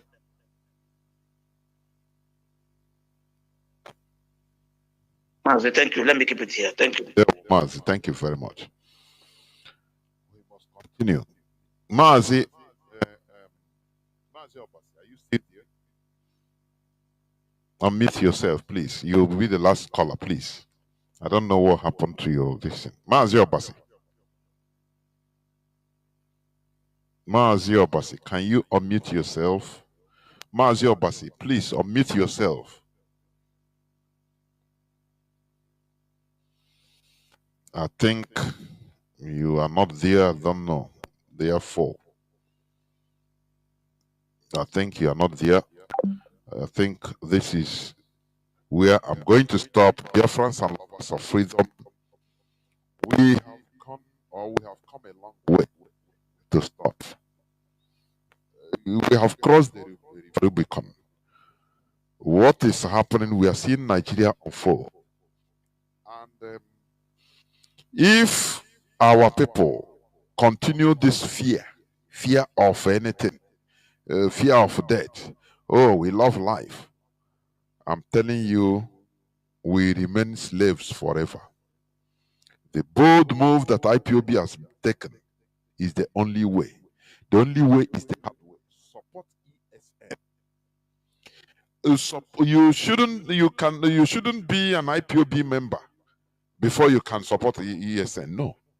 You can support ESN by making contacts. We accept 1 million euro, 1 million Swiss franc. We accept $1 million. Make contact. What is happening, what is coming, is more than what we have seen. I am telling you. Once you support ESN, your financial contribution is highly necessary in order to keep ESN up to date. We are able to resist these people. We are the only people that are capable. We have people, we have men. The only thing they need is your support. If I run the back,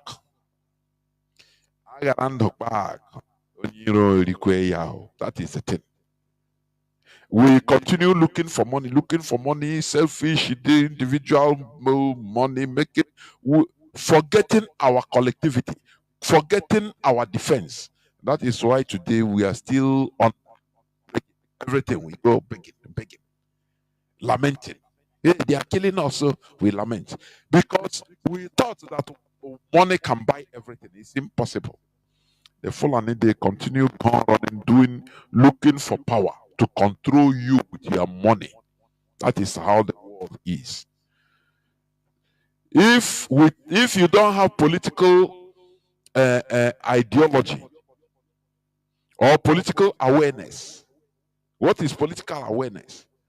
Being able to understand how things work, our collectivity, instead of being individualistic,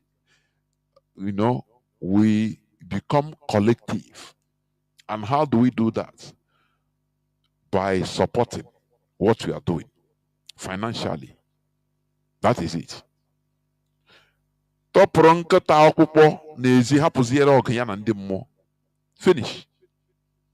Market union, churches, different places. Our woman union anywhere in the diaspora, you make a space for donation so that you can be supporting ESN. Is the last line of our defense. As one caller said, one brother said, everybody now is referring back to what Mazi Nnamdi Kanu said. A stone that the builders refused has been the great cornerstone. That is who we are. When we talk, you laugh, you say, nah, you are just purveying danger, nothing. But after you start understanding that, look, we have been right always. That is who. Thank you for listening. Biafra remains who we are. Biafra remains our ideology, our religion, and everything we are. Biafra first. Therefore, we must continue in order to make sure that Nigeria is destroyed, because it is a no country. From me, Mazi Jonathan Chinede, it is simply good evening.